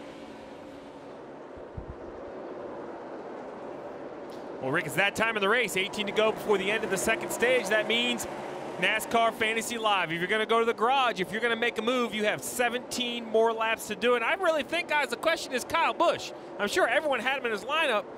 He wrecks at lap 2. He's run most of the race 2 laps down. Now he sits in the free pass position. In 16 more laps, he'll be back on the lead lap. So, Junior, is Kyle Busch in the garage or in your lineup? He's in my lineup. You know, it's Bristol. It's a long race. A lot can happen. He's already gotten 1 lap back. He's got great speed in his car. Let's take a replay. You saw the, yeah, a little loose into turn 3. He's been struggling all night. Loose on corner entry. You saw on nonstop the 42 and the 12. Just an amazing save by Blaney. Great car control by both drivers in that situation, and allowed Chase Elliott to get around them both. And if those 2 guys don't do this great job of driving, not only do they wreck, but that 9 car Chase Elliott, he's in a wreck also. This is his shot. That's awesome. Up. Outside 9. Look at this contact. Opportunity for the 9 car, and he's up to second. Joey Logano, Chase Elliott. Then it's Kyle Larson, Eric Almirola, Ryan Blaney, Eric Jones, Clint Boyer, Jimmie Johnson, Kurt Busch, Alex Bowman, all in the top 10. Chase Elliott's coming hard on Joey Logano. He has run him down. Chase Elliott knows he needs some stage points. He needs some playoff points. He's already in the playoffs, Marty. And Rick, he also knows how this car progresses throughout a run. They start extremely loose at the beginning of the run, but then the car comes to them the longer they run. They've shown that all night long, so trying to take advantage here and steal the lead from Joey Logano. Under 10 laps to go now. Joey turning down the racetrack there. Dave, what you got? Hey, Junior, earlier this week, Kyle Larson was asked if the bottom grip isn't as good as maybe it's been in the past as he tries to make this pass. Is that advantage you because you work so well on the top? And Larson said, no, not necessarily. I want options. And you can tell because the 42 has been on the high line, he's been on the low line, he's been working both to try to make passes tonight. Here he goes back to the high side. We just saw Larson put the bumper to the back of the 9 of Chase Elliott. Elliott goes back to the bottom of the racetrack, and Logano staying up high. And Junior, you talked about Joey Logano's line, how unique it is. See how he turns down the corner. Look at this battle. It's a battle for the lucky dog, Kyle Busch and Harvick. And Kyle was way ahead of Harvick. I thought Harvick was having a problem a little bit ago, but Harvick's running down. This is to be the first car lap down to get that free pass. This will be a heck of a battle here. This will be like racing for the win. To get back on the lead lap and have a chance. It's the last known caution that these drivers will have in front of them less than 5 laps from the end of stage 2. Pick your battle. Which one do you want to follow? The right side of your screen, it's who's going to get the free pass, Kyle Busch or Kevin Harvick. On the left side of your screen, who's going to get the stage win? The 22 of Joey Logano, the 9 of Chase Elliott. And Kyle Larson has backed off because he said it just went tight all of a sudden. They said, be careful, because that happened to the 18, and then he blew a tire. That's a smart move, Dave. If you're having a problem like that, you're probably not going to get the stage win anyway. Just back off a little bit, save your tires. He's still just about 10 car lengths behind that battle for the lead. You see, there he is in the screen on the right. Just taking it easy, trying to get to the end. And look at Harvick side by side, almost. I don't know what to watch here, Steve. On the left, it's the race for the stage win. On the right, they're racing for the free pass. Right now, Kyle Busch has the free pass position, but Harvick fighting for it as they're in traffic. Logano also fighting traffic, trying to get this win in stage 2. But here comes Chase Elliott on the back bumper. What will he do to get the stage win? Will he put the bumper to the 22? Coming out of the final turn, it'll be a drag race again. Logano is able to get it. Here comes the 18 and the 4. Those two fighting. As soon as the caution comes out, the 10th driver goes by, and there it is. The 18 of Kyle Busch in position for the free pass. What a battle on this track. That was awesome. Hey, one thing to note, so Kyle Busch, he'll be the first guy lap down, but that puts Harvick as the only car 1 lap down right now. So if nothing strange happens, he should be the next guy to be in that position. That's Logano's 3rd stage win of 2018, and of course with his win already this season, he's locked into the playoffs, so there's a playoff point helping him advance through the playoffs, but he wants to win here. Thunder Valley.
Sonic's American Classic just got better. Get a 100% pure beef all-American dog, chili cheese coney, or quarter-pound double cheeseburger with tots for just $2.99.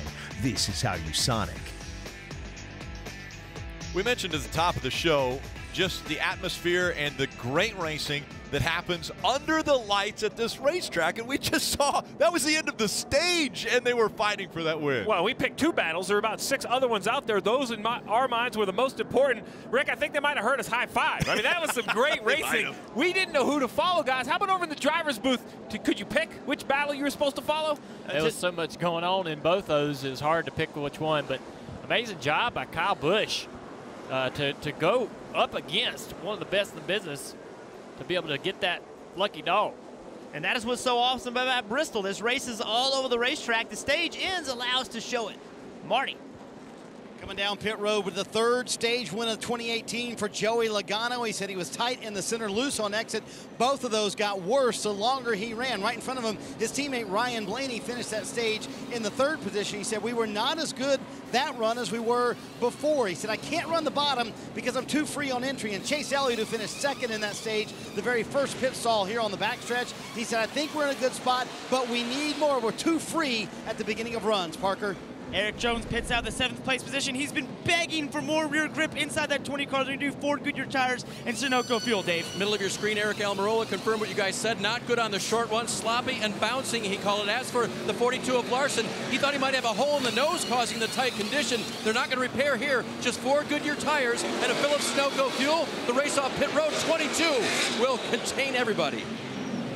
And a big stop there for the 10 of Eric Almirola as he comes off 2 spots better.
Normally, when we talk about the NBC Sports Toyota Camry on-track car, we're talking about this one. It was on pit road earlier, but tonight we want to talk about the 18 that was on the track. Well, this Toyota has been in all kinds of stuff tonight. On lap 2, early in the race, Kyle Busch loses his car, spins out in front of the field. Jesse Little slams him in the door. Fortunately, didn't hit him that hard in the left front, but they came in, beat the fender up, got the fenders off the tire. Here he is in a battered car, but still battling, stayed in front of Ryan Blaney to stay only 2 laps down. That was huge because ultimately the battle turned in between him and Kevin Harvick to get 1 lap down, be the first car 1 lap down. Caution comes out, and now Kyle Busch is back in the game in the lead lap. And that's got to be tough for the rest of the competition because he has 7 wins in the Cup Series here at Bristol. So check this out on pit road. We saw this earlier. Everybody stopped. So look at this chaos. 3 wide coming off pit road. Check out Kurt Busch. They all stopped. They want to be in the outside lane. Kurt says, I'm not stopping. He drives, beats them to that line. Guess where he ends up? He ends up in 6th. So he's going to get that outside lane, the line that he wanted. That was given to him by people trying to get that lane, and he just took it from him. I love that. I hate those games. They frustrate me. So I like when a driver who doesn't play the game kind of falls his way. And added a lap of caution here before the green flag. Rutledge. Rick, I'm trying to live up to Junior's request to find the best parties in the infield. I'm at the pit road party deck. This is really cool. They set up bleachers out here so that fans can come in, have the total infield kind of hospitality experience. But guys, the craziness that you see, every place in this track you get an amazing view. But a fan stopped me and said, hey, seriously, is Kyle Busch actually back on the lead lap? And I laughed and I told him, yes, even the guys in the booth can't believe this. This is nuts. It is fun. And thankfully, your shadow or your impersonator is not hanging out with you on that party deck. Are we sure that wasn't him? Well, that's a good point. I mean, that guy looked a lot like Rutledge. He had a blue plaid shirt on earlier. So up front, Logano and Almirola. So a good stop by the 10 team. Got them some track position. The 9 of Chase Elliott still in the top 4.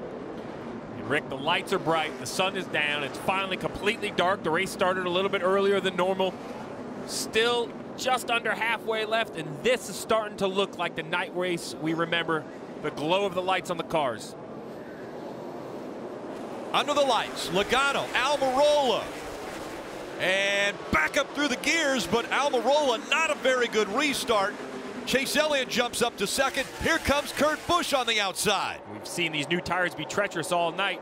They go in there to lean on grip. They hope it's there, and then it's not, and they slide up the racetrack. Here comes Jimmie Johnson in the 48. A little wiggle there out of Kurt Busch, and Jimmie Johnson up to 4th, now fighting for 3rd. Big recovery from the 48. Was caught speeding earlier. He's rebounded all the way up inside the top 5.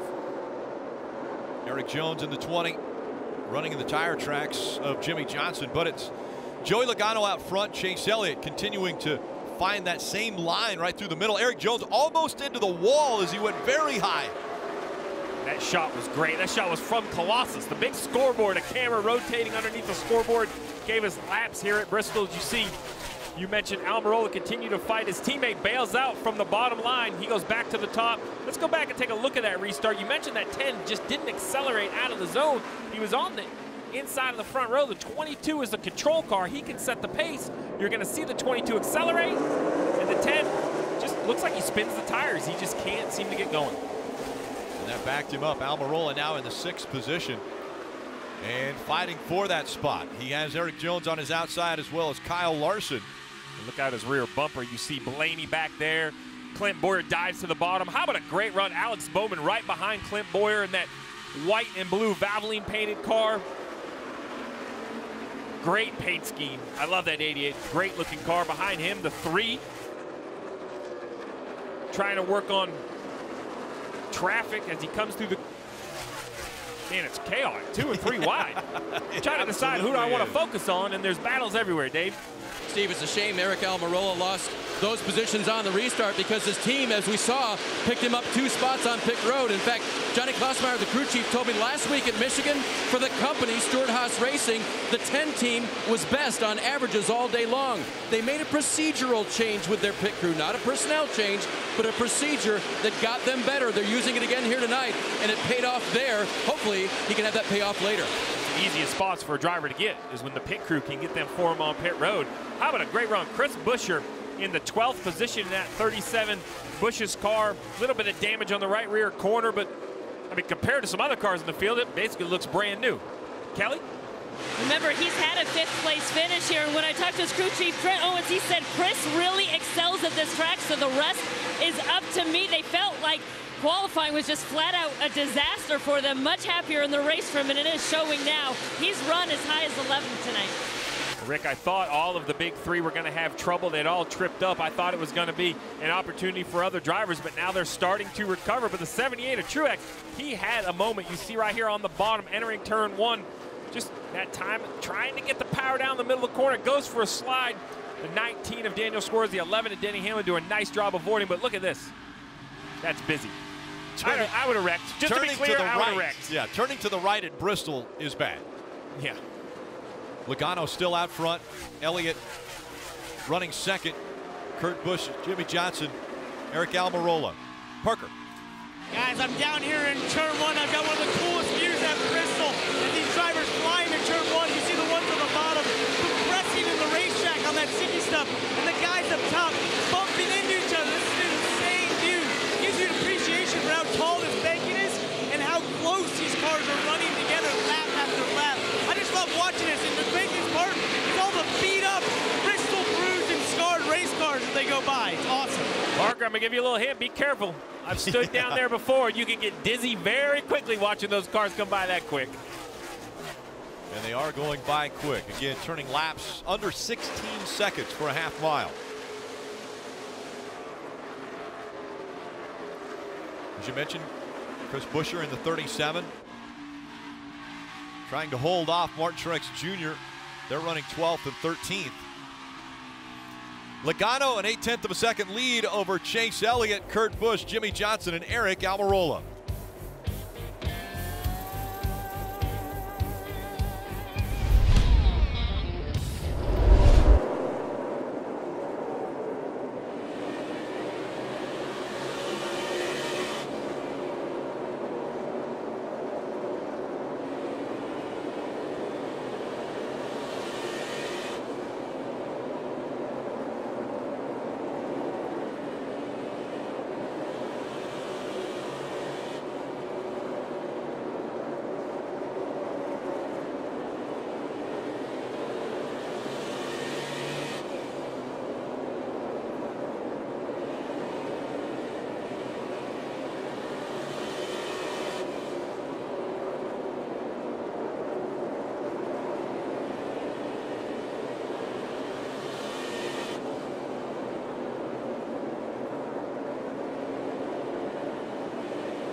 Only 215 laps to go in Bristol. The Monster Energy Cup Series racing under the lights.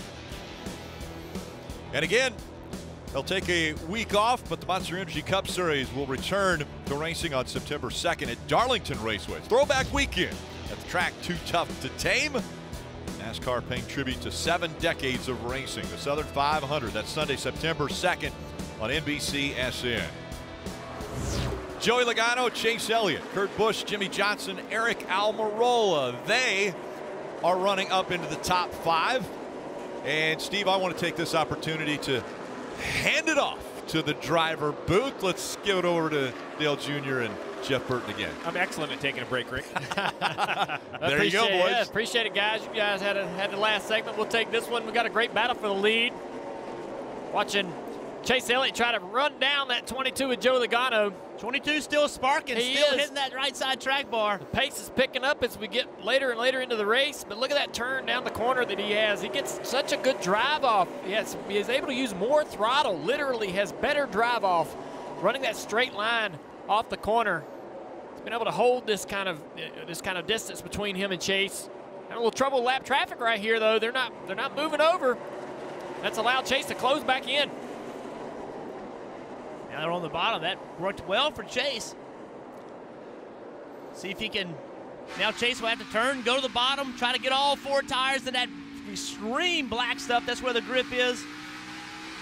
Still not a lot of help. You saw the hand out of the window from J.J. Yaley saying, hey, man, I'm going to let you go. I'm going to let you go.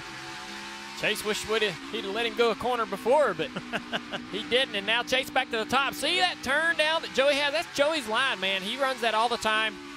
You go, you lift, you give up a little bit in the middle of the corner, get turned, go down the track. You're full throttle. You use so much more throttle, and you carry that momentum down the next straightaway. So to do that, he has to slow here, then turn, and now he's full throttle because he's not turning the wheel the way Chase is. Chase is still having to turn the wheel where Joey turns his wheel now, and now he can go straight off the corner. Well, that lap traffic, though, has been tough for Joey. He's not quite getting around it as well. That entry is going to be tough. That entry real low and driving right up to the top of the racetrack was tough. Allowed Chase to get right here in position. It's just not, it's hard to pass on the bottom in 3 and 4. It's really impossible. Guys are able to get up underneath each other in 1 and 2, but you don't have that same advantage in 3 and 4 on the bottom. Chase right on his bumper. A little contact, pushed him up the track just a little bit. Woo. That took that exit away. Oh, you got a slide job. A little slider right all here. Right. Slider. What a move. I like it. You know, that's commitment. Take care of it now. That's from his crew chief. They've had some issues. Everybody's had a lot of issues with the left front tire rubber, or the left front tire wear, actually. How about Chase Elliott, though, man? I mean, he started running well, and then he got that win at Watkins Glen. Who's to say that more aren't coming? They started getting stage wins. Things started happening for them, and here he is leading another race with close to 200 to go. Yep. He's being reminded to take it easy. Get that lead. All right, now let's back it off just a little bit. Don't want to have an issue with that left front tire coming apart. I always hated when I slowed down and I went faster, right? You said, back it down, and hey, you just slow down, you went quicker. And this here, is the place that happens, because it's so easy to overdrive the entry. It invites you to overdrive. It does. You got those huge banking corners. You're like, man, I could drive this thing in there, but sometimes you just lift a little earlier, let it roll the middle without as much resistance. You can actually make better lap time. Dave, what you got going on? 20 laps ago, the 19 of Daniel Suarez quickly came down pit road. He reported he thought he had a right front wheel loose. When the team took all 4 off and examined them, the inner sidewall of the right front had like a wear mark around it. So there was definitely something going on there. The wheel was not in alignment. Good thing they came down and changed it. There's a lot of stuff tonight. Bristol's such a demanding racetrack, but here he comes, ladies and gentlemen. We thought he was done on lap 2. He didn't. They kept fighting, and right now Kyle Busch has worked himself up to 15th. That's enough time. Now, they can't have many more mistakes with only 197 to go, but if they have clean pit stops, if they have good restarts, he can win this race still. He's battling right there with Kevin Harvick, who still remains the first car a lap down in position for the lucky dog. Keselowski is the last car on the lead lap in 18th. He is about 3/4 to maybe a full straightaway ahead of the leader. Marty. Hey, let's do our Toyota driver update, and they'll do it with Kyle Busch. We talk about the impressive march through the field. Currently right now, as you guys mentioned, in the 15th spot, you see Eric Jones running in the 8th position. Martin Truex Jr.'s had a nice rally. He's up in 11th. But to give you a peek behind the curtain with the 18 team right now, calm. That's the one word I would use. Ever since that incident happened on lap 2, a lot of calm on the radio, no panic, and the theme, slow and steady. In 15th right now, but making their way up through the field and on the lead lap, Kelly. Right there, you see Kevin Harvick making that pass, but he is in that lucky dog position. An unusual request is last time down pit road, he asked for a left-hand glove. I checked in with the team. They said it was because he was sweating so much, those gloves were getting wet and a little bit slippery, so they handed him the glove the last time down pit road. What do you make of that, guys? That's really interesting, that report about wanting to change his glove, and he's been sweating that much. That's really interesting, Kelly. Take a look at this graphic. Kyle Busch's afternoon started 3rd, wrecked on lap 3. Maybe thought he was taken out, but ran 182 laps, 2 laps down, ran 59 laps, 1 lap down. He's back on the lead lap, currently 15th, still running great lap times, has great speed in his car. Stuck behind Some cars here not really making much progression. It gets harder, Jeff, as you move through the field. You're going up against more competitive race cars. And not only is the cars get tougher, but the way the track is now with the top being the preferred lane, it's so much harder to pass. See, Almirola having some issues. Some smoke out of the right side, it looks like. Racing his teammate there. Yeah, a little bit of smoke. Looks like the left rear tire does have maybe some contact. Doesn't have all the letters maybe on it. It's hard to tell. He's had a little tire, contact with He said he's leaking something. Yep, you heard it there on the radio, so he knows that could get slick in a hurry. Yeah, it looks like it's coming out directly behind the car. See how shiny that wheel is? Look how shiny the wheel is on the left rear. I think the smoke's coming from behind the car. Oh, man. Really loose. Yeah, it could be. I mean, it could be a rear end gear. It could be an oil line. It could be something rubbing. We had the one car with a hub earlier. Could be having an issue here with a 10 for sure.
He's still running damn good.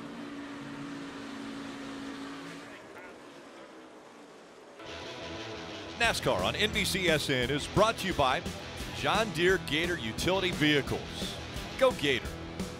Subway Restaurants. Toyota. Let's go places. And by Credit One Bank, the credit card perfect for everyday purchases. 177 laps to go and counting. Out front, it's Chase Elliott and Kurt Busch right behind him for second. Let's go through the field. Brought to you by Hardy. Hardy. Chase Elliott with almost a 3.5-second lead right now, Rick, and a big conversation between he and Alan Gustafson coming into the week, keeping up momentum on the racetrack. Eddie DeHaan continued that on the radio. Take a listen. Did a really nice job on rolling in momentum with traffic. It's good. Gonna need to do that at the end. That's a key factor for Chase. Got to keep momentum here at Bristol. Kelly.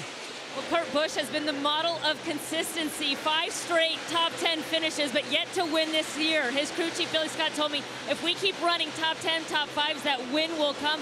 Kurt, a 5-time winner here at Bristol, running second now, Marty.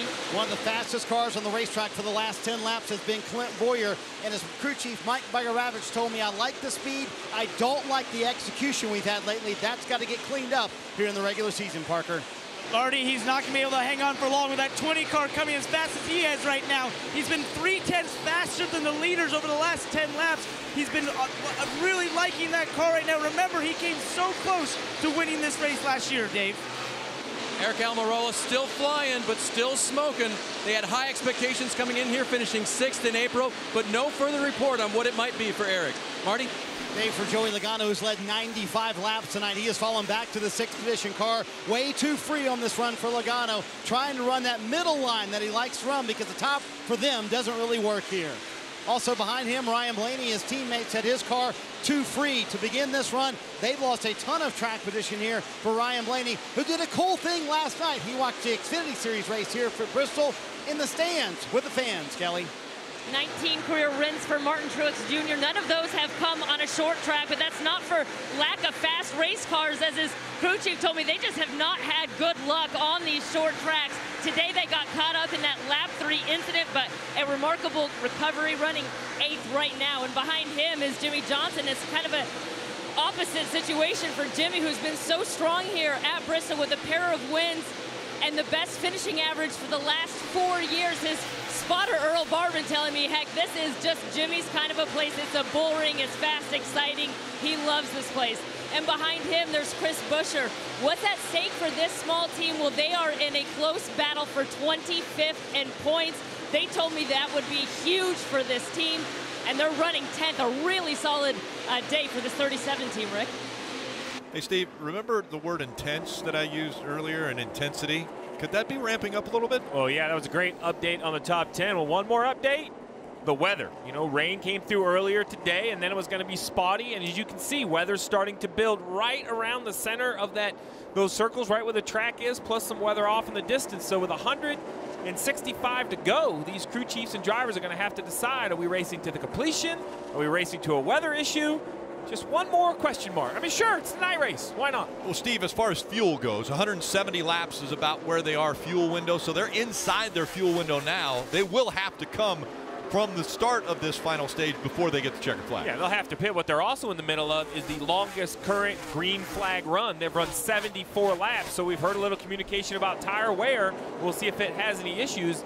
There's definitely an issue on the 10. We're hearing that NASCAR is going to black flag them. That smoke continues to pour out, and it looks to me, guys, that it must be some fluid. I mean, you see the bumper cover, even though it's black, it's kind of changing colors. Right here, it's a great shot. You can see the... Steve, of course, Eric fires back. Well, it seems to be getting better. Yeah, oh yeah, of course. It seems to get better. Unfortunately for the car following, this is, I believe, on board with the 22. And you see how the screen starts to get covered with moisture. The lights start to shine a little bit differently. So definitely some fluid coming out of the 10. Cross, here we come now. You said black flag with the lines crossed. The second they do that, they're no longer scored. So you're just running laps for running laps at that point. Just for your own fun.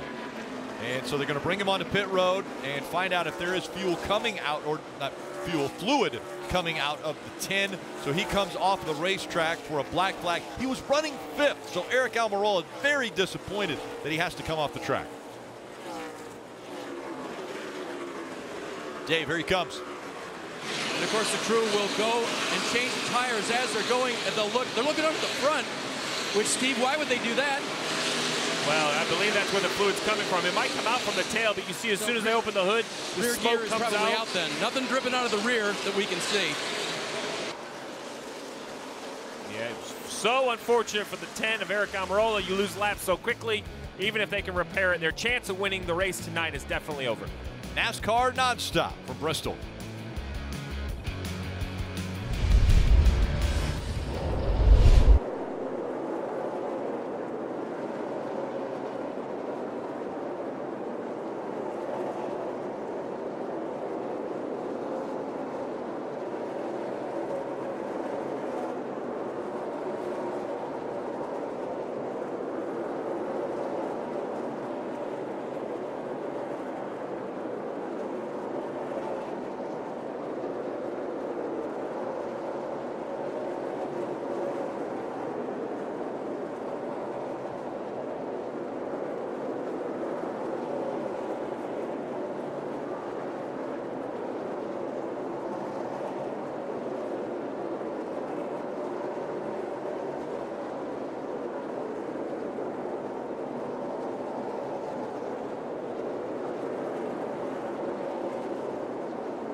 It's Monster Energy Cup Series racing from Bristol, the Bass Pro Shops NRA night race, and the caution has come out, and that would be the 51, Reed Sorensen, and a lot of damage to the right front after he got into the wall. Come down, come down, come down, coming up and down. You're done. And hard turn behind the wall. Potentially a break for Kyle Busch, because we heard just a couple laps earlier that he was having an issue and needed to get to pit road. Take another look. There's 51 again of Reed Sorensen up into the wall. Yeah, I have to wonder on a long run. This is the longest they've run tonight if he didn't have some kind of a tire problem. Good break for Keselowski. He's the first car lap down, but he had gotten a lap down, and that made Harvick the second car lap down, so he did not get the pass here. Went to Keselowski. And crew chief, this puts everybody into their fuel window once they come down to pit road, change 4 tires. Change more tires and continue to make adjustments. We're hearing all these drivers talk about the track and how it's changing. You hear the pit reporters talk about whether the sticky stuff's still working, whether the top's the best. Good new tires, old tires. Got to continue to adjust. That's what makes this night race so difficult. The track never seems to stay the same. A couple of new players up in the conversation. Eric Jones was in 4th place there. Truex battled his way up to 5th. These guys starting to show up here late in this race. New names, new faces up in the top 10, top 5.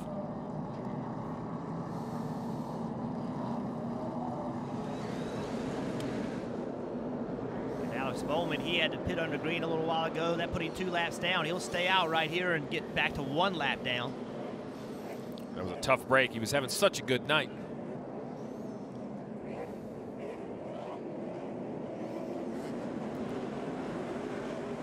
Yeah, you have to think about Ricky Stenhouse and those guys and trying to capitalize tonight. There would have been a chance for them to do that. Here comes the field. Kelly. And Junior, here on the backstretch, we'll see the 41 there of Kurt Busch come to his pit stall. He said he was loose for a while, but then it got pretty tight. Overall, though, he felt pretty good about the 41. They're going to make an air pressure adjustment. 4 tires and fuel, Marty. Second place man Clint Boyer, a little halfway down the backstretch pits here, Kelly. He said his car very good, especially in the early part of the run. No changes for that crew. For Chase Elliott up here at the front of the backstretch pit stalls, he said is very similar to what we've had before, but I honestly feel like the track is working in our favor, Parker. Eric Jones in the middle of your screen there, pits from the top 5, finally found the feel he was looking for. 4 Goodyear tires, Sunoco fuel. Denny Hamlin has not been able to find the feel. They've been working on that race car all night. You can see it all patched up from that early damage on that lap 2 wreck. And then Austin Dillon started at the rear, and he's finally started moving forward using the top line, looking for the feel he needs up there. Race off pit road, won by Clint Boyer. And so Clint Boyer has never won at Bristol before, a best of 2nd. Winning stage 1, it was Ryan Blaney. Then stage 2, Joey Logano with a great finish gets that win. Can Clint Boyer hang on and get his first Bristol win tonight?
NFL kicking off the regular season on Thursday, September 6th on NBC. Philadelphia Eagles begin their defense of their Super Bowl title when they host the Atlanta Falcons.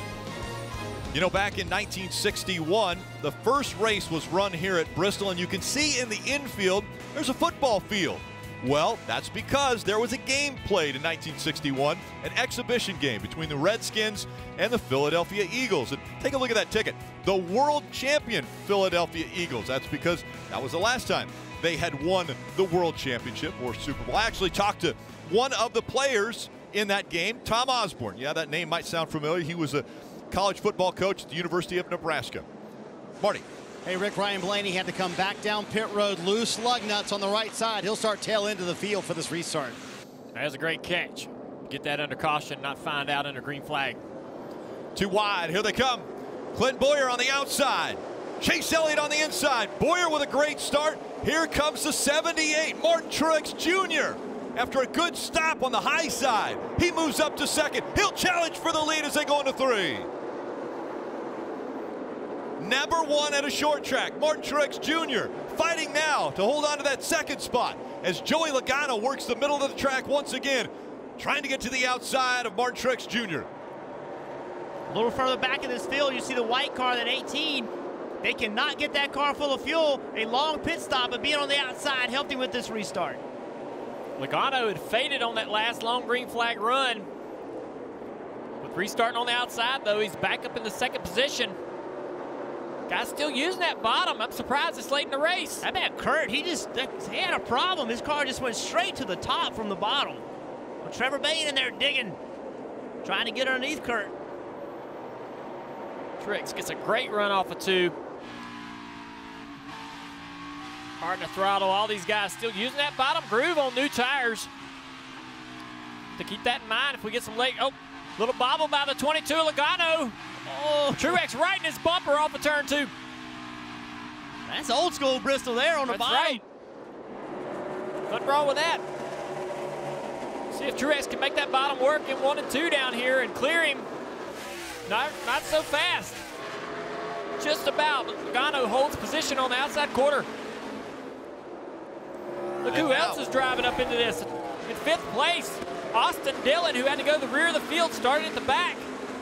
He's had a good night taking care of his car. 2nd place, or a top 5 finish last week.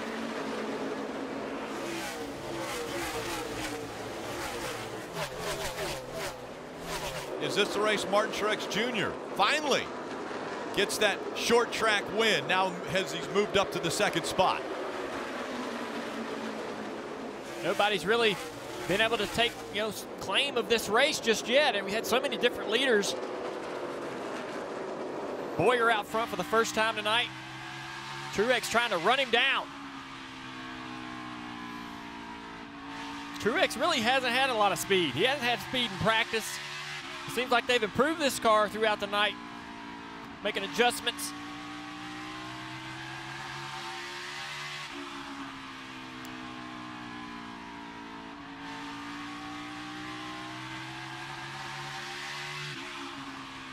Wheels pretty smooth, throttle inputs seem pretty smooth. Missed the middle just a little bit there, but you don't hear any feather in the throttle, doing much work there. Not working the steering wheel too much. What I always find interesting, Junior, is you see Clint Boyer out front, Martin Truex Jr. in 2nd. Really no pressure coming from behind for either one of these two. When do they decide to go to the top?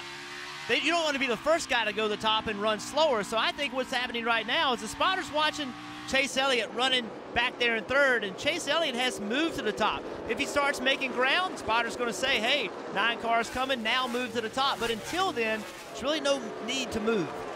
Chase was a 10th faster than the leader. Truex went to the top down there in 3 and 4.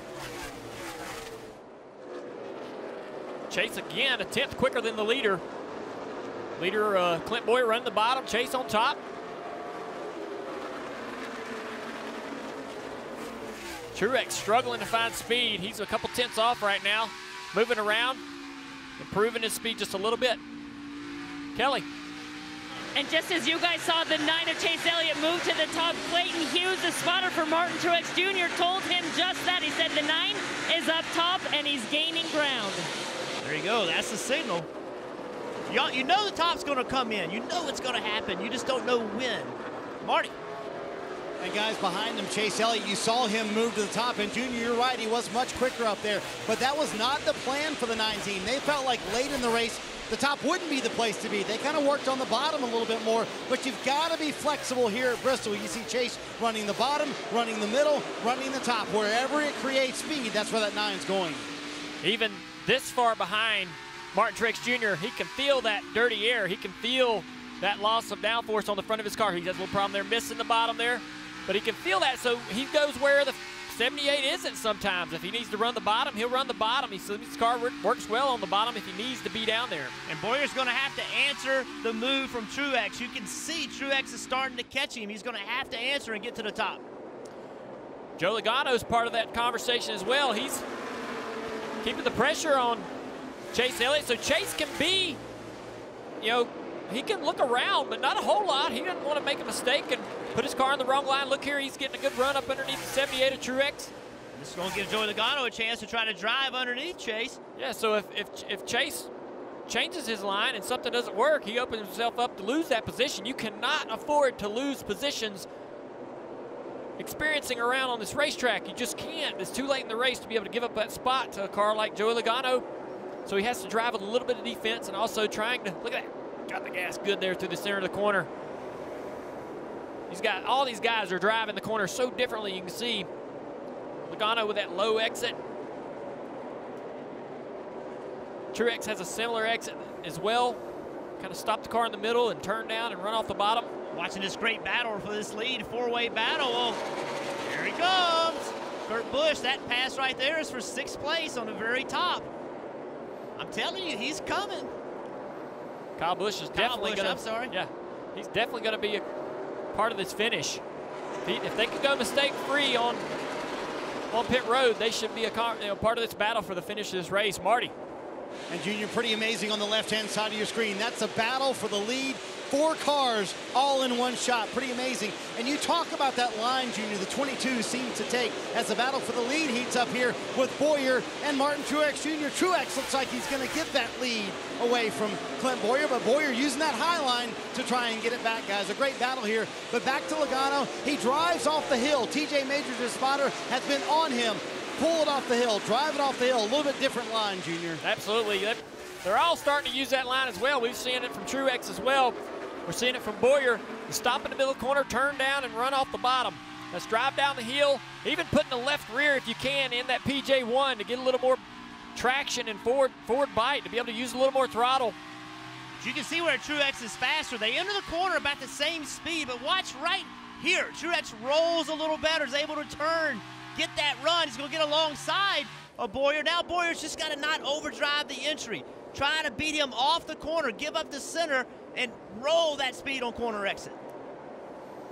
Let's listen in to Clint Boyer's radio. He makes up the bus ground on you in 3 and 4 on the exit, center out. All clear. You need to run high in 3 and 4, low in 1 and 2. That's coming from the spotter, Brett Griffith. Brett's up there watching, giving Clint Boyer that information. You can see Truex is a little bit faster. He's a lot faster. He's really putting the pressure on. It's going to be hard to complete that pass. He's going to have to pull that slide job. We've seen it a few times before. We just got to commit and drive up in there. Like the 9 of Chase Elliott is doing. Dove to the bottom of the racetrack. Now Chase Elliott in the mix for this fight for the lead. Next time, look at that run Truex gets. Right here. This is an opportunity. This is it. Drive it on in there, right up in the front of the 14 car. Force yourself in that top groove. He's got a good run now. He's got some. See if he can make it work. Boyer rolled the middle well, going to pinch him off on corner exit. New sponsor tonight, Cummins on Boyer's car, trying to give him a good run. Boyer fighting up front. Has never won here at Bristol. But that means also the 78s of Martin Truex Jr. hasn't either as we go NASCAR nonstop.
As we saw in NASCAR Nonstop, Boyer has been fighting to keep Martin Truex Jr. off. Let's take a look at tonight's Ram trucks proven to last. Kyle Busch, Rick, accident early. Can he continue to rebound? Currently in the 5th position, battling with his brother Kurt for the 4th place spot.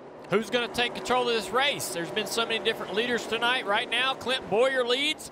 But after all these pit stops, restarts, it seems like there's a different guy up front each time we see it. It is every time. And then who can take advantage if we get that caution late? Who can be in the right line? Who can push the issue and make something happen to put themselves in position to win this race? Kyle Busch has been so impressive, Steve. He has moved up continuously. Thought he had a problem before that last caution came out. Now he's up into the top 5, trying to get the position away from his brother. And this is what I'm waiting to see. We had this conversation. You know, it's one thing to pass the cars back in 15th or 10th. When you get into the top 5, these are the tough cars to pass. Currently, plus 9 positions on this run alone. Just cleared his brother Kurt Busch for the 4th position. And I don't think he's done there. This car doesn't take off great for the first 2 or 3 laps, but once the tires get just a touch of age on them, his car continues to work the bottom of the racetrack, the top of the racetrack, very versatile. In relation to the race leader, he is now only 2.5 seconds back. The next one he has to try to get by will be the 9 of Chase Elliott. And Rick, we talk about the accident, but it was even before that where Kyle Busch kind of set the tone for the night at driver introduction. They stay there, and they say yeah. What? I don't need no introduction. He set the tone right there. He sets the tone, and he's the guy. I think he drives off the noise, the boos, the cheers. He doesn't care. He just wants to be the guy that sparks a reaction, and he absolutely sparks a reaction from this crowd. He's definitely sparking a reaction, and right now, Clint Boyer trying to hold off that 78.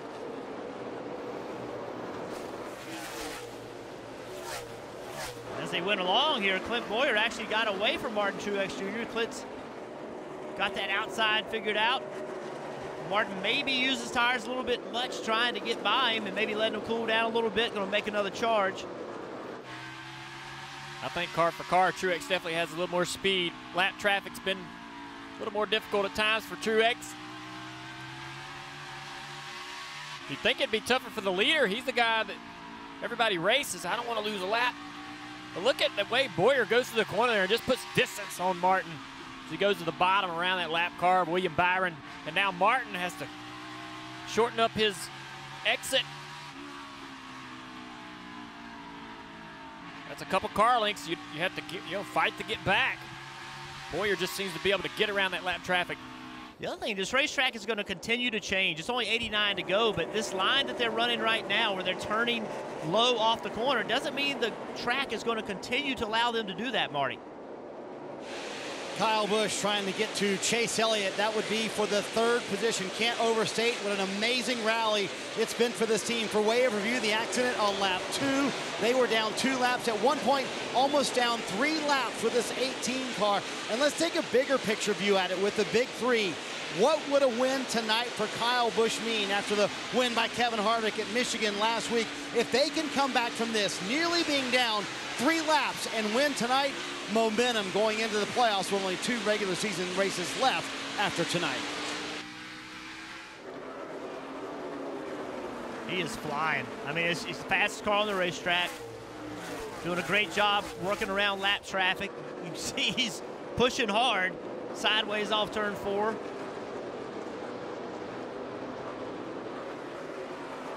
There you see, wins in the last 6 short track races. Kyle Busch. He's won 2 in a row here, trying to make it 3. He's only 1.7 seconds back from our leader. I mean, he's going to get there in a hurry. No time at all before he's up there working on Martin Truex Jr. for 2nd. There's Truex. There's our leader. Trying to put a lap down on the 2 car, Brad Keselowski. Harvick's right now the lucky dog, but if Brad Keselowski goes another lap down here, that'll make him the lucky dog, and Harvick just can't get that opportunity, that break to get his lap back, because he's just as fast as Kyle Busch. It's the same thing that happened in the last sequence as they got to the 2 car and lapped him and took Harvick out of that position. Great battle for 4th. Erik Jones had a great long run car. You talk about Kyle Busch's car and how it doesn't fire off. Johnson's car doesn't either, but he really comes on the long run. Look at him pressuring the 9 car, Chase Elliott, trying to let Chase know, hey, man, I don't want to waste a lot of time here. Right on him, putting a bumper to him. That's awesome. Oh, man, send him into the corner. Man, that's the worst. Get run into on entry. You're not going to miss none of this battle right here. We go to break. Debris flying off the cars. Might have a caution with that debris. We'll see. See it all right here on Nonstop.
It's been an incredible run by Kyle Busch. Oh, the 18 team, he got into the back of the 78. Martin Truex Jr. slamming into the wall. He hits again. Contact made.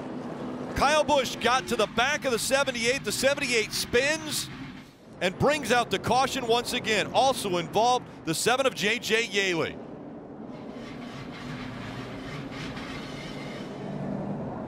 Tire completely coming off the wall, and you just hear Martin Truex Jr. say, that hurt.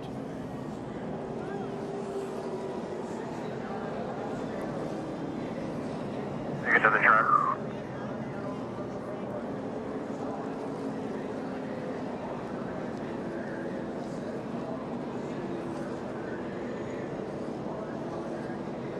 So the crew getting to Martin Truex Jr. He'll take his belts off.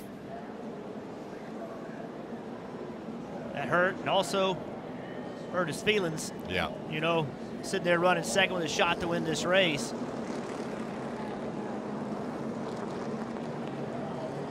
Obviously frustrated.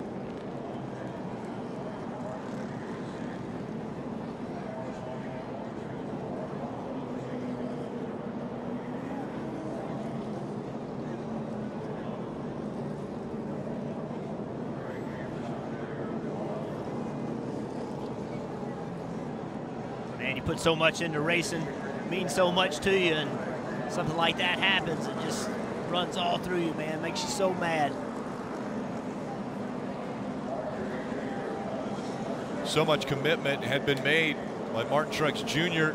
Still looking for that first short track win. Was in the best position he's been in for a long time to get it. running second. And there we see J.J. Yaley able to just squeeze out of the driver's side of that car right up against the wall.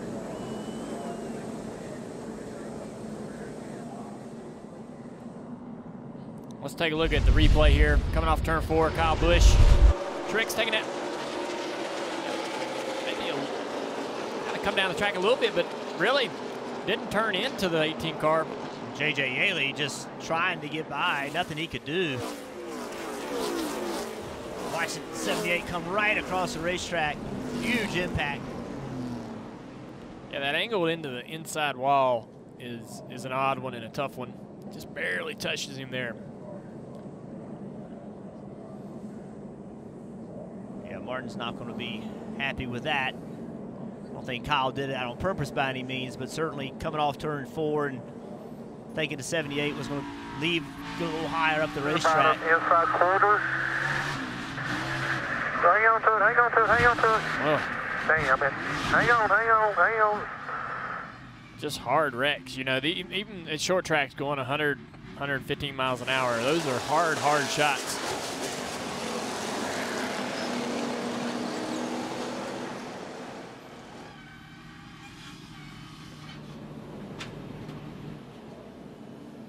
You know, those two, they normally work really well together, and you get this late in the year and these kind of incidences, you know, getting ready to make the playoffs, it can wear on a relationship. I mean, those two teams, they work well together. They work well, Joe Gibbs and Furniture Row, but, you know, those things happen. It hurts those relationships. We've seen these two guys get into it before. At Indianapolis last year, late race restart. They've been working really well together, and they decided it was time to race. You see the result of that. 78 thought they'd been working well together. They really didn't want to race at that point. Thought they could just keep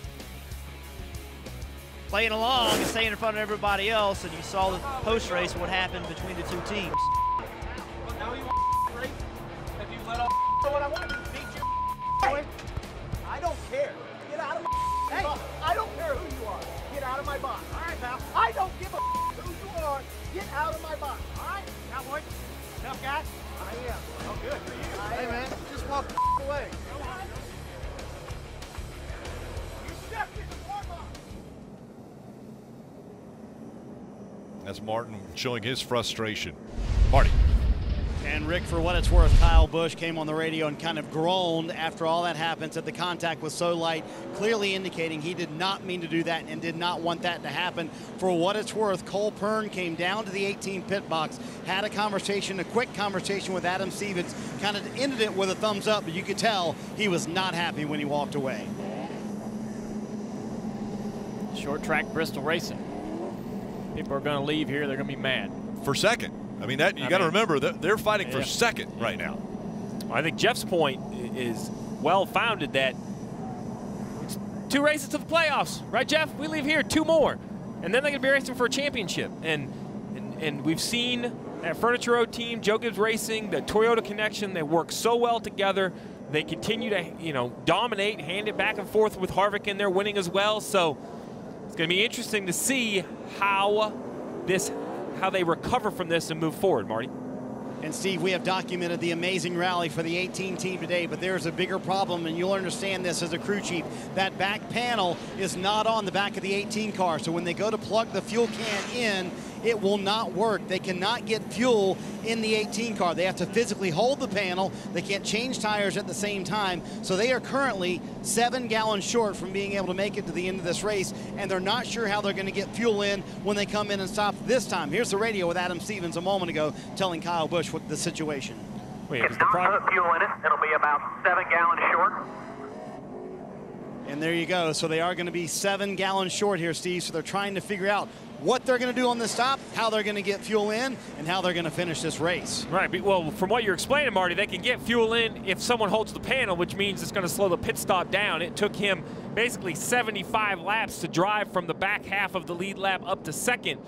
If they have to have another slow pit stop, Rick, I mean, it's a great race car, but with 62 to go, I don't think he can expect to do the same thing again. But Steve, they don't have to get it full, right? Well, It's 62 to go. They're 7 gallons short. They're going to have to get 7 gallons in. Should only take, 3.5 seconds or so if the car was in good working order. But you can see by the damage that it's going to be interesting to see how they try to do this. The other issue with that, Steve, is if they've been working all night on that car with full of fuel, and then they go put tires on it and don't get it full of fuel, it's going to drive different. The car's not going to drive the same because it's going to have less rear weight percentage, and then that's going to change the way the car drives. I mean, you see there's nothing supporting that green area at the left rear behind the left rear tire. You see the dry brake, and you see just the bodywork's blowing around at caution lap speed. So that's a 100-pound fuel can that fuel man, the gas man's going to push, and he needs it to push back, right? If it just gives like a sponge, it's not going to work. Steve, I think they can get some fuel in it. I mean, he's been racing with this damage all night long, so at some point they've been able to get fuel in the car, but it's going to just cost him some time on pit road. And how much time will that cost him? How many spots will he lose? And can't afford to lose any spots with 60 laps to go. Yeah, I mean, the last time he was the last car off pit road in the lead lap. So his pit stop was so slow that he gave up every position on the lead lap. And like you said, that'll just be a devastating blow. Well, the drivers, we heard earlier that feelings are going to get hurt when you go short track racing. Well, Sherry Pollock's longtime girlfriend of Martin Truex Jr.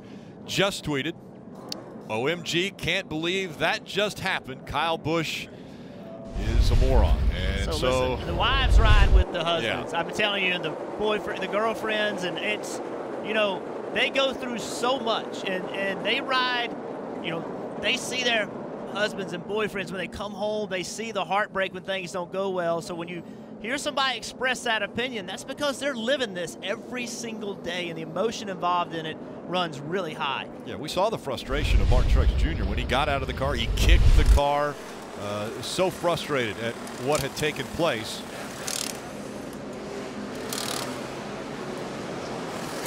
They're getting ready for that car to get onto the hauler. They're not trying to get back out on the racetrack. Here we go. Field's coming down pit road. Let's see what happens with Kyle Busch. Marty.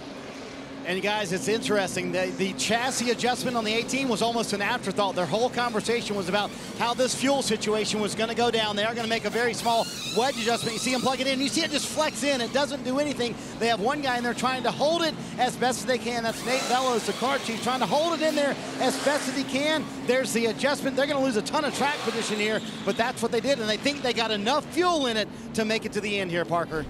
Marty, Eric Jones in the middle of your screen. There's going to pit out of the top 3. He feels like he just needs more fire-off speed. As we know, he's been great on the long run. 4 Goodyear tires, Sunoco fuel. Above him, Denny Hamlin pits out at 10th.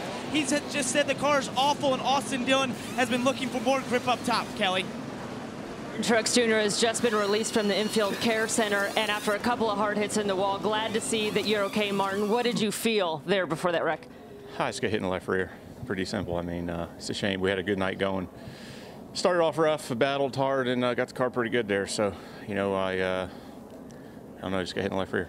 We saw the frustration out of you after that. Is this intensity just short track racing, or is it as the playoffs are approaching? It's just Bristol. It's trying to get that first short track win. This place has been so hard on us. I mean, I can't even explain it to you how good we've run here in the past 3-4 years, and crap like this every single time. It's like it's one thing after another. So. Sucks that it happened, but at the end of the day, it's racing at Bristol. I feel like I probably should have took the lead there. I probably should have bumped 14 out of the way just to get the lead, and I wouldn't have been in that position. So sometimes you're the nice guy, and you get knocked out of the way. So we'll just have to race him a little harder next time. Thanks, Martin. Yep. I like that attitude. It's Bristol, and that's why we love the short tracks. That's we had the same kind of fireworks at Martinsville last year.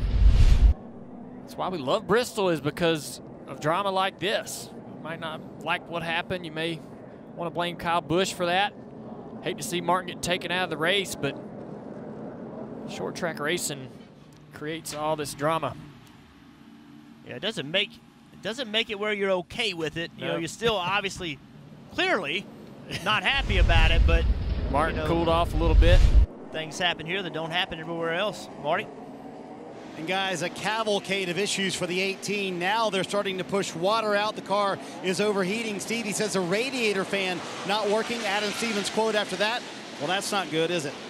Yeah, well, That is not good, and we talked about it was going to be a battle to get fuel in the race car. We see him timing and scoring. He's somewhere at 10th or 11th. It's not exact here with him doubling up. He's on the inside, so I think he's in the 11th position. So from 2nd to 11th, 56 to go, Rick. I'm not saying it's impossible, but if he somehow gets from 11th to the lead in this race, guys, this is going to be a comeback for the ages. Well, how about the fact that the front row is made up of Erik Jones and Clint Boyer? Two drivers that have not won at this racetrack. Then a couple veterans behind them. Clint Boyer on the outside, and green flag back in the air. 55 laps to go from Bristol.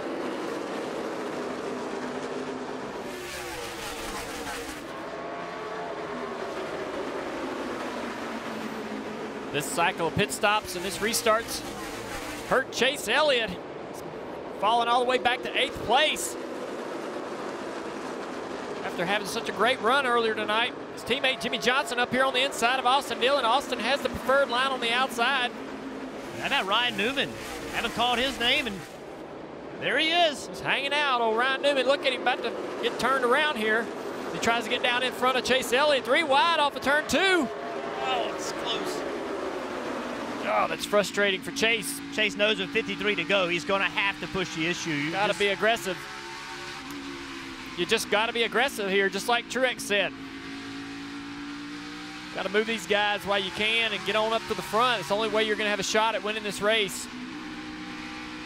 Chase jumped to the outside. That's going to have a good run right here on Newman. Trying to drive in the corner a little bit deeper than he can. Now carry speed through the middle. Just couldn't carry it through the middle like he needed to. Newman's going to block him. Chase tries to cross him over. See if he can carry that speed through the middle. He does. Clear him, yeah. Got him. It was a great move. That was Great aggressive. racing. Yeah. Awesome. Whole field now in front of Chase. All the top 6 cars were all running the bottom. We've seen it. Every restart, these guys get new tires. The bottom's the preferred line.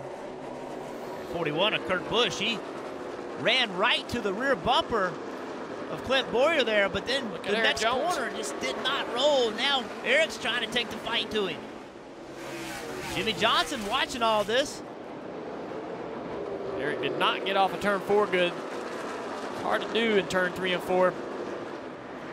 Oh, contact right there again.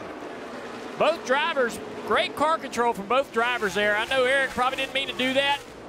Similar situation that we saw with Kyle Busch. Oh, look there. That's what you got to do. Well, you got to do exactly what Jimmie did. He had the position. He had the nose on the 20 going down to turn 1. You cannot lift. It's too late. Guys are going to try to chop you, going to expect you to lift, and you just can't give that up. Well, Junior, think about the year of Jimmie Johnson. Career-long winless streak. You say you can't lift. I'm not sure there's anyone hungrier inside the top 5 to win this race than the 7-time champion. Yeah, you ain't going to chop at the 7-time champion. He ain't going to lift. He's struggling right now, though. And he's going to get hit. Yeah, Larson puts the bumper to him. 3 wide off of 2. Yeah, business is picking up. 45 to go. You said it, Junior. You can't lift now. You got to go. Jimmie Johnson fighting back. So watch. I want to show you something. Jimmie Johnson should be running 2nd right now. Watch him coming off pit road. Watch Kurt Busch. Jimmie Johnson is in 4th. He keeps going. Kurt Busch slows down. That gave Kurt Busch the outside. Now Kurt's running 2nd, and Jimmie's back here in this battle. He and his spotter need to do a better job there to get themselves in that outside lane. Kelly. Yeah, and how badly do you think Jimmie Johnson wants to break that winless streak? We know how good he is here at Bristol, but I got to tell you, when I was talking to Chad Knaus today, he didn't seem overly optimistic. Basically told me they kind of had about a top 10 car, so it seems like they're overachieving a bit today. These guys are having a good battle. The battle up front, though, is starting to heat up. It's Kurt Busch. He's a new guy that's moving into the conversation, moving into the battle. See Ryan Blaney, a lot of sparks in the middle of the corner, sideways. Wow. Hard contact. He has been struggling this whole second half of the race. Yeah, so fast early. Saw him leading, battling for the lead. 14 radio. Let's hear what Kurt and Clint's talking about. Pray for green, dog. Pray for green. You know it. Pray for green. I feel they must feel like they have a long run car, have a little bit of clear track in front of them. That 41, though, guys, he is not and a slouch when it comes to Bristol. Remember, we've talked about his brother all day, the 7-time winner. Well, Kurt Busch is a 5-time winner here. He knows how to win at the high banks of Bristol.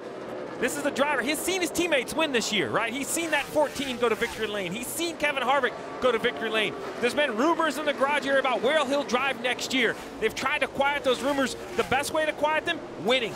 That fixes about every issue within a race team. He's got 37 laps to do it. They're going by fast. Here's the battle for third right here. Chase Elliott, who all the way back in 7th, 8th place after the restart, has worked his way into 4th place.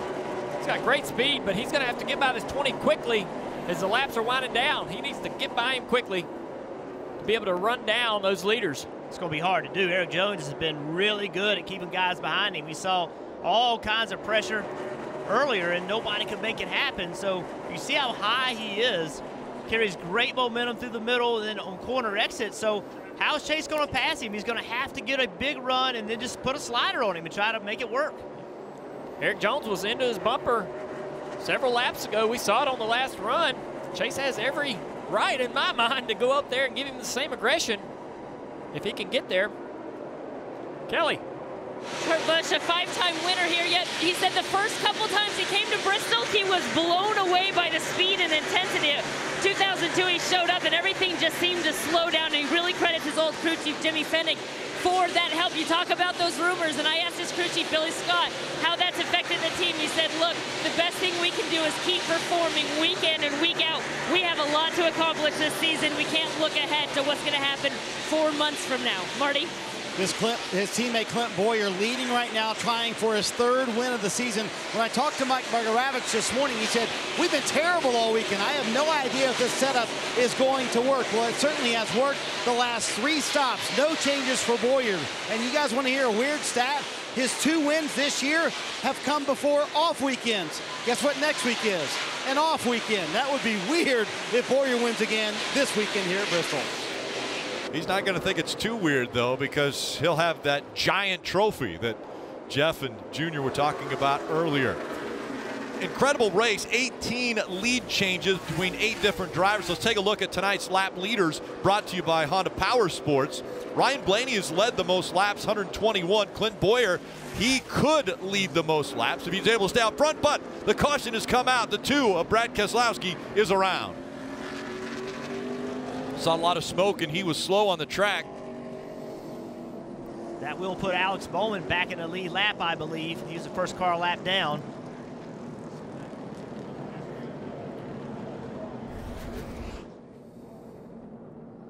Wow, that thing just came around. Right on the bottom of the racetrack. Don't see a tire down. It is there, obviously, but it blew out. But wow, that thing came around fast. We got a flat tire the entire run. No drive up off at all. Seems to think he had a flat. Finally got too much to control. Brad struggled all night long. Yeah, he said that entire run. That was a 27-lap run, so clearly you can't run, you know, with a tire going down that whole time. But Jeff, you said something a little earlier when we were talking about some of the keys. Restarts. We're going to have another one with very few laps to go. It's Bristol. I mean, we see it all the time. We see these late race restarts, and I think it's going to be interesting right now. Pit road's open. Who's coming and who's staying? 15 cars on the lead lap. They have the opportunity to come on this first time by, and it looks as though Chase Elliott from 3rd is going to come onto pit road. And look how many cars he brings with him. Almost everyone in the lead lap comes to, Marty. Mike Buescher made the call for Clint Boyer to stay out. He said nothing is going to beat this track position. Meanwhile, Alan Gustafson bringing Chase Elliott down pit road to the car way too tight, and I don't like being on the bottom on these restarts. If you can help me get to the top, that would be awesome. A wedge adjustment, also air pressure, trying to free that car up, Parker. Erik Jones pits. He cannot turn off turns 1 and 2, just too tight down on the bottom right now. Most likely going to do 4 tires. This was a big discussion about coming down or not. Yes, it's going to be 4 Goodyear tires and Sunoco fuel. And the 3 there you see only took left side tires, Dave. Kyle Larson came down pit road, fired off tight, got extremely loose there at the end. He'll take 4 and fuel. With the 2-tire stop, that is Austin Dillon who wins the race off of pit road. Denny Hamlin's going to do the same thing, grabbing 9 spots. But remember, a couple of guys stayed out on the track.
It's going to be a sprint. Monster Energy Cup Series racing from Thunder Valley.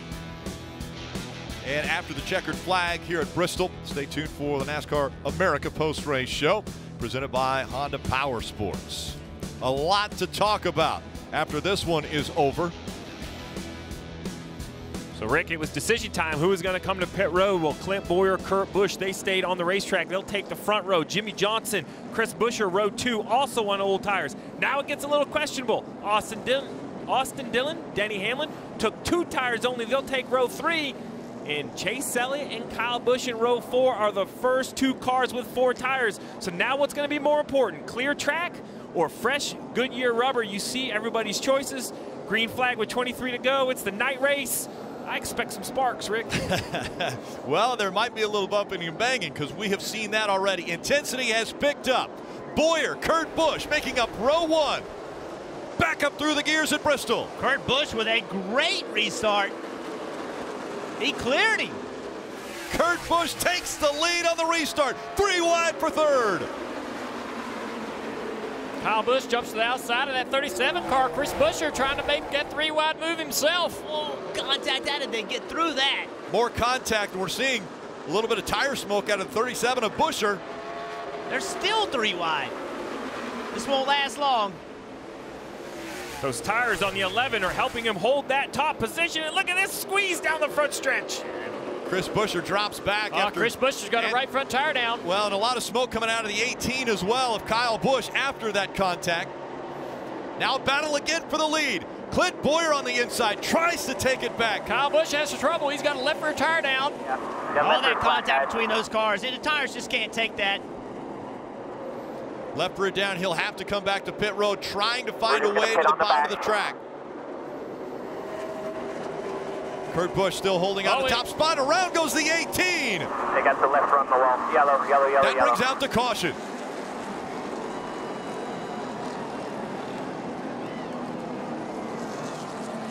Kasey Kahne had been scored a lap down in the 17th position. Probably will get the free pass. That man's having a bit of a night, I'd say. Well, look at the banking too. He can't go anywhere because he doesn't have any rubber on the wheels. The tires have come off. You can hear the crowd cheer. Look at the. What's the situation here, Steve? If he can't move that car, is that pretty much take him out of the event? Yeah, once he drops the window net and gets out, he's going to be all done. You don't want to drop it. We've seen NASCAR help cars when they're in a situation for being high-sided at the road courses. NASCAR may choose to push him, but his chance of winning is over. Such a polarizing figure. The place goes electric. He moves the needle. Up, down, good, bad, in and out. What Kyle Busch does on the racetrack definitely excites the fans.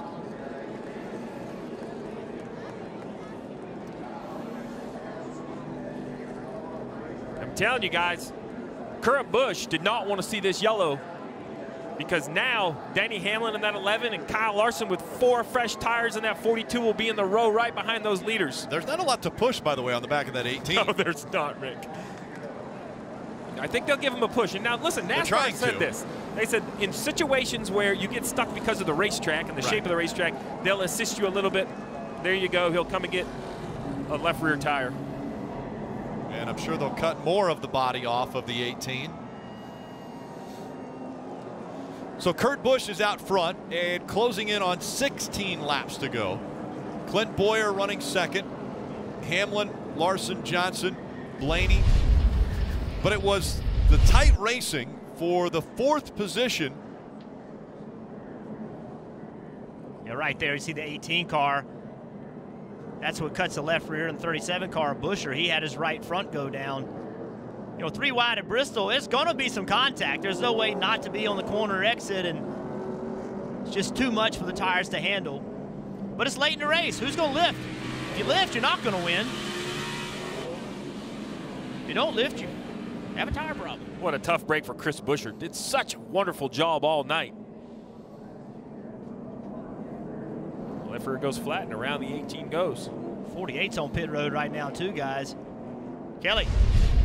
Yeah, Jimmie Johnson did not want to come to pit road, but Chad Knaus insisted. He was worried about some of the damage as we saw him kind of sandwiched in there on that last run. So they're going to change all 4 Goodyear tires here. I like this call. Not calling a race with emotion. Why I like this call? Because Jimmie Johnson's 15th in points, 106 points up. 10 points, 12 points, that's what he might give up. I know Jimmie Johnson wants to try to win the race, but Chad Knaus at this point, he's in defense mode. Let's just get out of here with some points. 2 races in the playoffs, let's make sure we're in the playoff picture. So the 48 will come off of pit road with 4 fresh tires. Only 15 cars on the lead lap. That's including Kasey Kahne. So we saw Kurt Busch take the lead from Clint Boyer. Clint Boyer, he controlled the restart. He's on the outside. You see the restart zone. Clint goes, he just spins the tires, and Kurt does a great job and has him cleared getting into turn 1. That's a clean restart.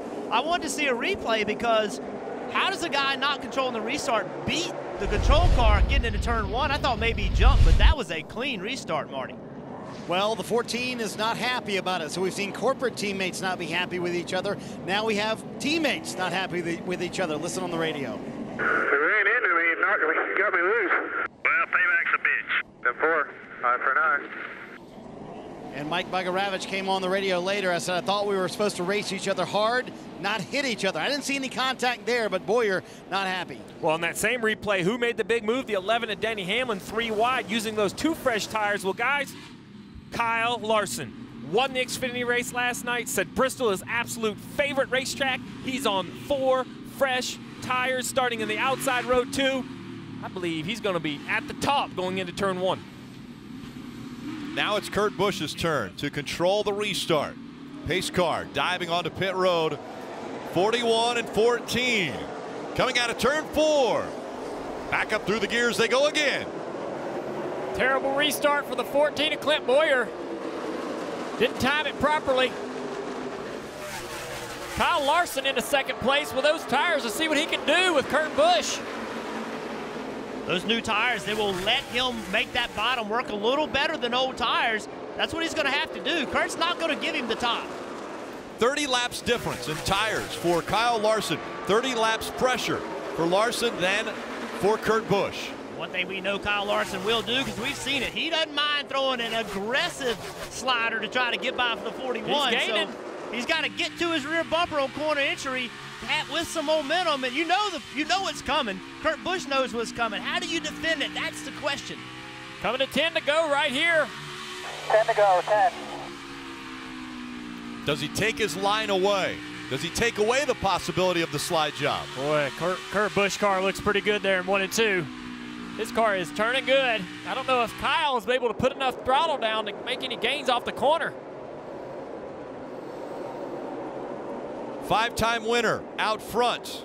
A guy who wants a win here so bad. Says it's his favorite racetrack. Running second. Little bobble there. Way loose. That's a car link. That's huge at Bristol. Slipping off the corner. He just take a while to get that back, even if he's fast enough. He just gave up 2 car links, and man, at Bristol, that's a ton. He has struggled all night long. He was so fast in practice, but he struggled all night long with speed. Now in a position to strike with his tire, better tires, and just can't really get the car to hook up. He is so loose. Kurt Busch doing a great job. They're both in there working them tools. They're using that track bar adjuster, trying to figure out where that needs to be. Maybe even play with the brake levers, trying to set that up to where that needs to be to help the car. It's been 58 races since Kurt Busch has won, and think about the number of times he's seen Kevin Harvick win. He's seen Clint Boyer win. He needs to get this win. His teammates have been winning. He hasn't. The momentum this would build for him going into the playoffs would be huge. You don't want to give a guy like Kurt Busch confidence. He's already an aggressive driver. If he give him a little more belief in himself, he's going to be hard to beat in the playoffs. He is putting together some awesome laps here. He's been faster than Kyle over the last several laps. Right there, just a tick quicker. Larson not able to close.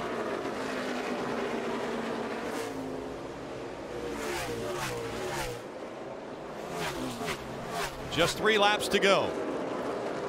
And I don't want to use the word comfortable, but he's got a big lead right now over second place, Kyle Larson.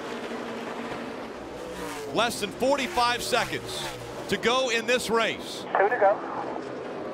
2 laps remain. Kurt Busch, with his career in question after 2018, doesn't have a deal for next year. Hasn't won in 58 races. Credit one to go. Kurt Busch trying to make sure he's in the playoffs with a win. Kurt Busch has a 6-pack of Monster Energy in Bristol.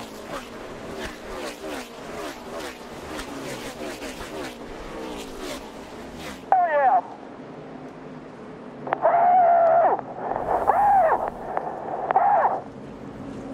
I'll be right back, guys.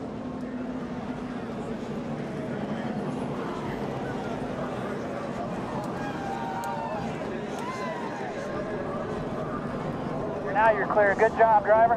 Burn it down.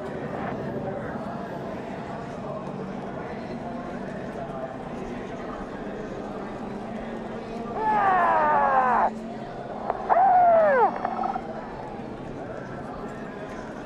6 career wins at Bristol.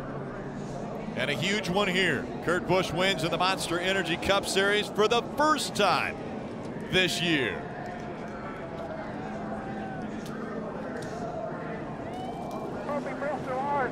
You were right.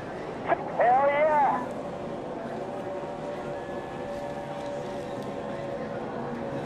Two great restarts to end this race will put Kurt Busch in victory lane again. This moment presented by Sunoco, fueling victories all season long.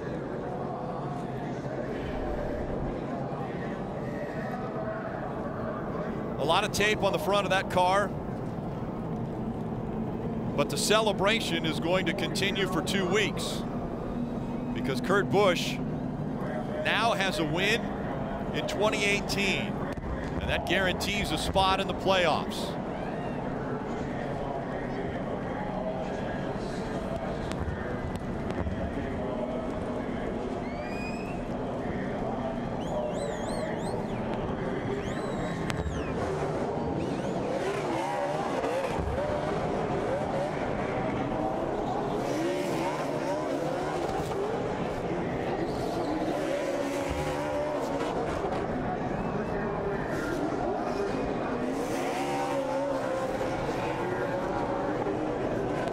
Billy Scott, his crew chief, say burn it down. Well, I think Kurt Busch is going to try to do just that. You see the smoke continuing to roll.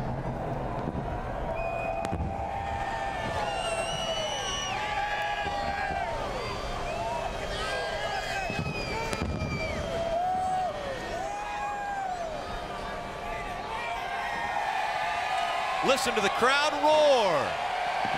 Kurt Busch celebrating at Bristol, and Marty's right there. That's got to be a good feeling for Kurt Busch. Celebrated a birthday a couple of weeks ago. You can tell this one means a lot at a place he's been so successful at over the years. Had an incredible final restart and had to hold off Kyle Larson with fresher tires. Let him get his helmet off after a long, exhausting night. How about that one, Kurt? How did you hold off Larson, who had 30-lap fresher tires? It was awesome to be in this position. When you race at a short track on Saturday night, it brings back all the memories of growing up as a kid and racing with your dad and your family. And I didn't want to let my dad down. He's here tonight, and my wife said, go out there and go get him, show what it's all about. And it was just perfect with the restarts, and I can't thank Monster Energy enough. This Ford was awesome. And thanks to all the great fans. This was an awesome, awesome win for us. How about these fans right here pressed up against the fence to see you, Kurt? These guys are awesome. Everybody here knows what this Saturday night short track's all about, and we got the best fans in sports. So thank you guys. Thank you so much. Good show, huh? There you go, Kurt Busch. He'll get to victory lane in a moment. We will see him there. And the 100th win for Ford in their Fusion. They get to victory lane in Bristol. Talk about win 100 for Ford. How about win number 1 for crew chief Billy Scott? Yeah, he'll celebrate as well. Kurt Busch The long winless streak has come to an end, and it happens at the world's fastest half mile.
Well, there's quite a few fireworks on track, and now the fans are, well, they're going to be treated to fireworks off the track as well. What an evening it was for Kurt Busch. He was so excited to get to victory lane.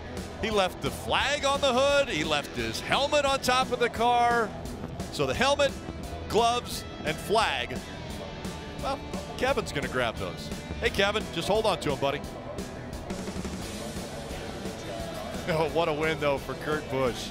I don't know. Man, what a race. I don't know if his beard would fit underneath that helmet. Oh, and then the extremely unique victory lane here at Bristol. It's actually up on the second level of the building in turn 3. And what a great moment for the team to be able to celebrate. This was definitely a team win for Kurt Busch and the 41 team. Let's go down to Rutt.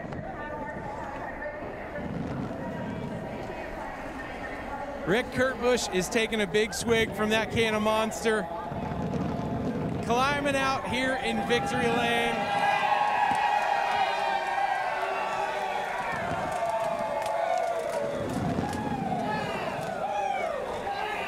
So much.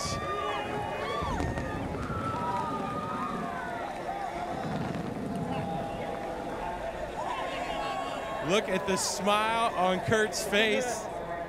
Way to go, Billy. You're winning. 2017 Daytona seems crazy to say. It's the last time you're in victory lane. I know it doesn't feel that long. How good does it feel to get back here tonight? It's right now. It's awesome to be able to drive into victory lane at one of my favorite tracks, and to do it the hard way. You know, you got to have restart luck, inside, outside. But the guys made good adjustments, and all this damage, I'm like, you know, it's not that bad. We're gonna be okay. And I'm just so proud of the team effort. And this one's one of the sweetest, because you have to work the hardest right now to make sure, because the cars are right there on edge, and you got to work every single lap. You know, all night you never gave up. You stayed so close to the front. But it seemed like that restart with Clint, when you jumped out, it seemed like you knew, no, this is mine now. That's this one right here. She told me, she just go take it to him. Hi, baby. Ashley, your wife, joined you here. Thank you. She told me, because I want to hear now, you know what, go out there and go get them. So no excuses. It's a great way to celebrate with everybody. I mean, all the Monster employees, all the Monster people, the sponsorship from them and Ford, Haas Automation. It's awesome. I mean, all the way around, going into an off week, we're going to enjoy these few days. And then we got the 10 biggest weeks ahead of us with the Rickyard and the Southern 500. So thanks again, Haas Automation, Monster. Love you guys. Hey, congratulations. You're going to the playoffs. All right, hell yeah. Kurt Busch, everybody. Guys. He got locked in because of the win. There's wife Ashley. But there's a couple other drivers that are now locked in based on points, because there's only 2 races to go. Ryan Blaney in the 12, the 2 of Brad Keselowski, and the 42 of Kyle Larson also now are locked into the playoffs because they're so far ahead in the point standings, they can't fall out of that position. Yeah, Danny Hamlin looking very good at plus 214. The 10 and the 48, I also think, at over 100 both. We've got to be feeling pretty good. And Alex Bowman came in 62 ahead. leaves 79 ahead, plus 15 with only 2 races to go. Now it's going to be a question of do we get an outside winner and just no major mistakes. Let's take a look at Kurt Busch's night. Didn't start off so great. Gets involved in the crash at lap 4 with his brother spinning out here. See him in the back of the 11. That's pretty bad damage, man. But those guys fixed it up. Did a little job there with the tape. Here's the pass for the lead.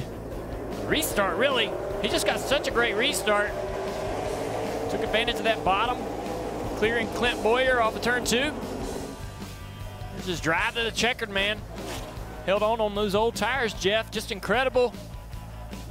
He's been talking about maybe he hasn't felt like he's been too respected over the last several weeks. We made a statement tonight.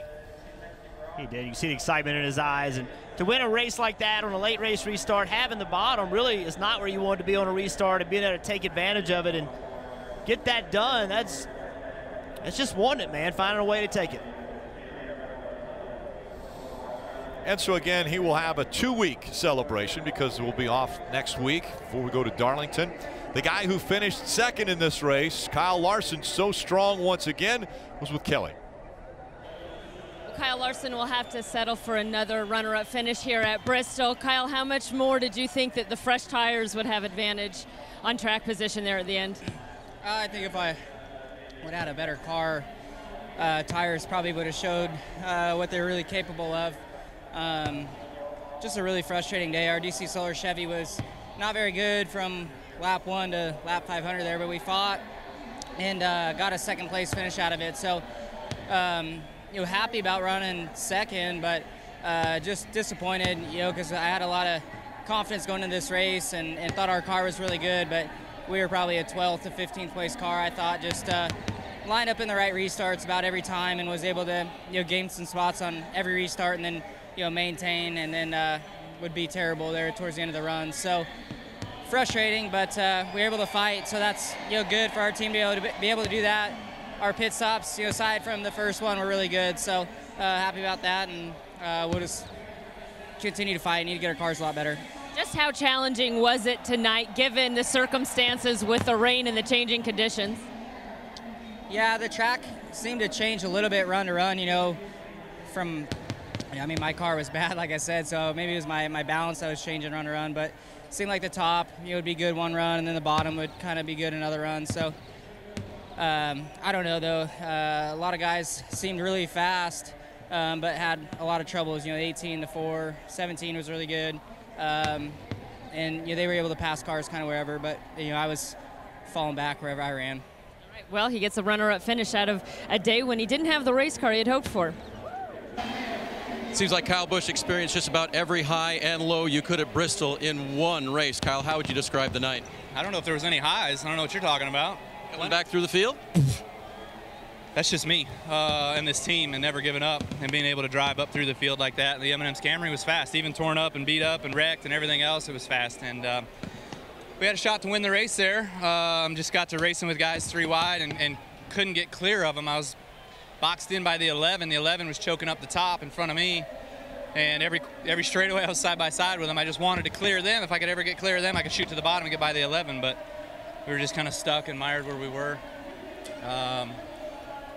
Maybe if we would have stayed out, Monday morning quarterback, if we would have stayed out, we would have inherited the 4th starting position on that restart and been ahead of all that. So, ifs, ands, or buts, we never should even have been in that spot with how torn up this race car was. We probably finished where we should have, but we had a shot anyways.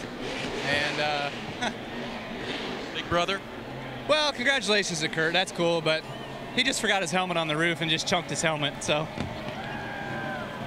I have something else for him. I'll tell him in private. The incident with Truex coming off the corner there, Kyle, what happened?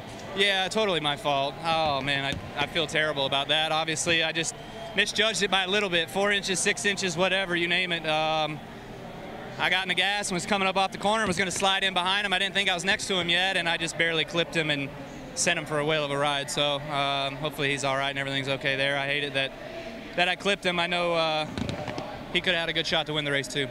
The win wasn't in the offing, but he took us for a great ride tonight at Bristol. Kyle Busch is always entertaining. And drivers, what'd you think? Well, Bristol's back, man. Yeah. You know, the energy of Bristol, when they changed this racetrack and the line moved all the way to the top, it became not as exciting. Well, it's the last few races. We've seen it, man, and the energy is back. And you can talk about, you know, people running into each other and all that stuff. But what we watched tonight was just awesome racing from the time. Second lap, they wrecked, you know, trying to make something happen. So I just thought we saw a great race tonight. Yeah, it's crazy up here, I'll tell you that. And it's hard to broadcast these races, especially at Bristol. You guys were telling me coming into this is a fast racetrack. A lot's happening all the way around this place. There's so many things to talk about. And man, I had a lot of fun tonight. What an incredible race. The drivers were really delivering for us tonight, running really hard. We had a lot of guys up front with a chance to win this race. I thought Clint Boyer was in the best position. Then he had a not so great restart. Kurt Busch took advantage of that, and he goes on for the win. So couldn't see Kurt winning this race earlier, you know, before the halfway mark, but he made it happen. And a lot of guys had trouble that we thought were going to contend. So really dramatic race, a ton of fun right here in the booth with you, man. And I can't wait for next week. Well, it was a great night, and we see those guys that are so excited. Think about Clint Boyer that's probably devastated, sitting there leading the race and did not get the win. That's always heartbreaking. But, you know, Rick, we just saw a great race tonight. It was so much fun up here seeing all that action. And, man, we got a week off, but then we get to go to Darlington, the Southern 500, and looking forward to that. It was a lot of fun. And Junior, you actually have to wait an extra week because we have an off week until Darlington. Chase Elliott, another impressive finish. He gets a top 3, finishes 3rd. He's with Kelly. A 3rd place finish for Chase Elliott makes it 5 straight top 10 finishes. But on a day when you got up there and led 112 laps, how satisfied are you with this 3rd place finish? Not very, to be honest. We had a great car and was really good through those mid stages and was really able to capitalize and lead some laps and got kind of tight right after that. And once we got it fixed back, it was, I thought, really good again, and just got the bottom on some of those, those late race restarts, minus that very last one. Just hated it. Had a car that I felt like could contend with those guys when we had it right, and we got it right there at the end. So needed to capitalize tonight. This was a great racetrack for us, and pretty unfortunate we didn't. We saw a lot of great battles out of you tonight, including at a time with Ryan Blaney, one of your good friends. In those moments, what's it like for you? How much fun are you having? Well, it's just short track racing in general. You know, I wish we did more of it. It doesn't get any cooler or any more fun than racing here and at a venue like this and at a racetrack this fun, and when the driver can really make a big difference, and that's really all you can ask for. So appreciate Kelly Blue Book for being on the car this weekend, and like I said, I just wish we could have capitalized. This was a great opportunity for us that we really need to get some more playoff points, and I hate that we didn't. See you in 2 weeks. Thanks. Well, that's right. 2 weeks until the Cup Series is back in action. But next week, it will be Road America for the Xfinity Series. And Chase's dad, Bill Elliott, the Hall of Famer, is going to be racing at Road America. That is going to be a great show. That's next Saturday. Race coverage beginning at 3 p.m. Eastern on NBC SN. And, of course, after winning at Watkins, there's dad coming in, who actually spotted for it. So I'm trying to think the last time that a current Hall of Fame member raced. I'm not sure we've ever seen that. A lot of guys in the Hall of Fame. Bill is in the Hall of Fame. Well, he's going to come back out. We're going to get to see a Hall of Famer put the helmet back on, Rick. That will be impressive, and I can't wait to enjoy that race from Road America. And just moments ago, Marty caught up with Joey Logano. Well, let's cover the good and the bad for Joey Logano. The good, stage win.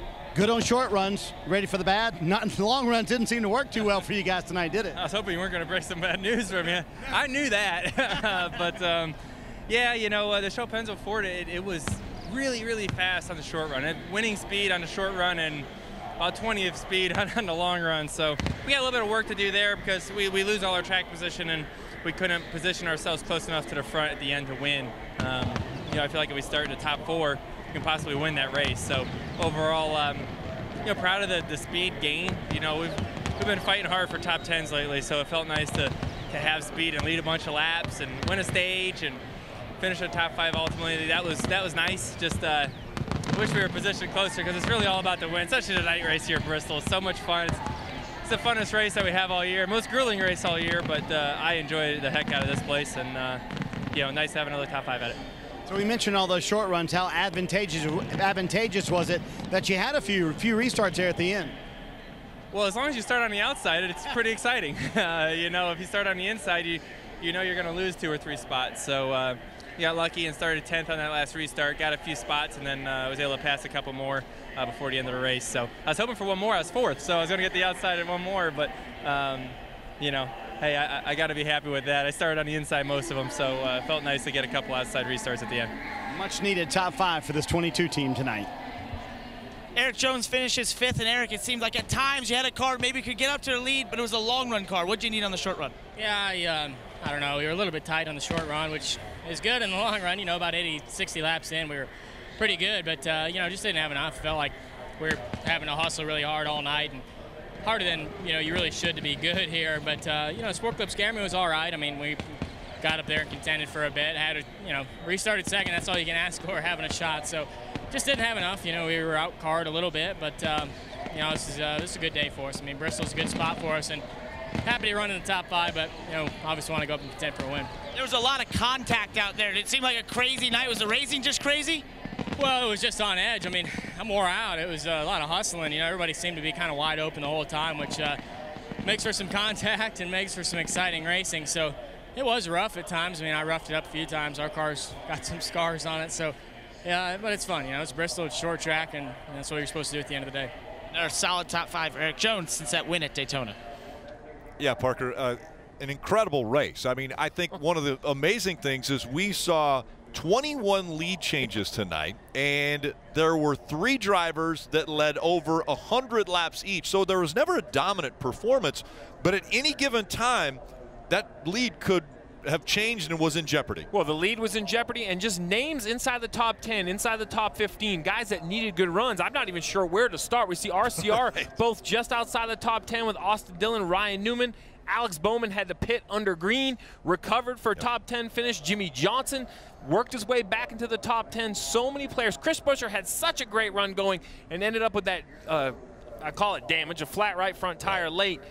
There was so much excitement, I wasn't sure who I wanted to follow out there. I mean, it truly is the last great Coliseum, and it was elbows up, fender to fender NASCAR racing. Absolutely. It never disappoints. The night race at Bristol. Bumping, banging, sparks flying, fireworks, and of course, yes, he won it. Kurt Busch gets the win. On the other side of the break, the Honda Power Sports post-race. This copyrighted telecast may not be reproduced, retransmitted, or used in any form without the authorized written consent of NASCAR Broadcasting. NASCAR would like to thank all of our fans for your support, and we hope you enjoyed today's broadcast.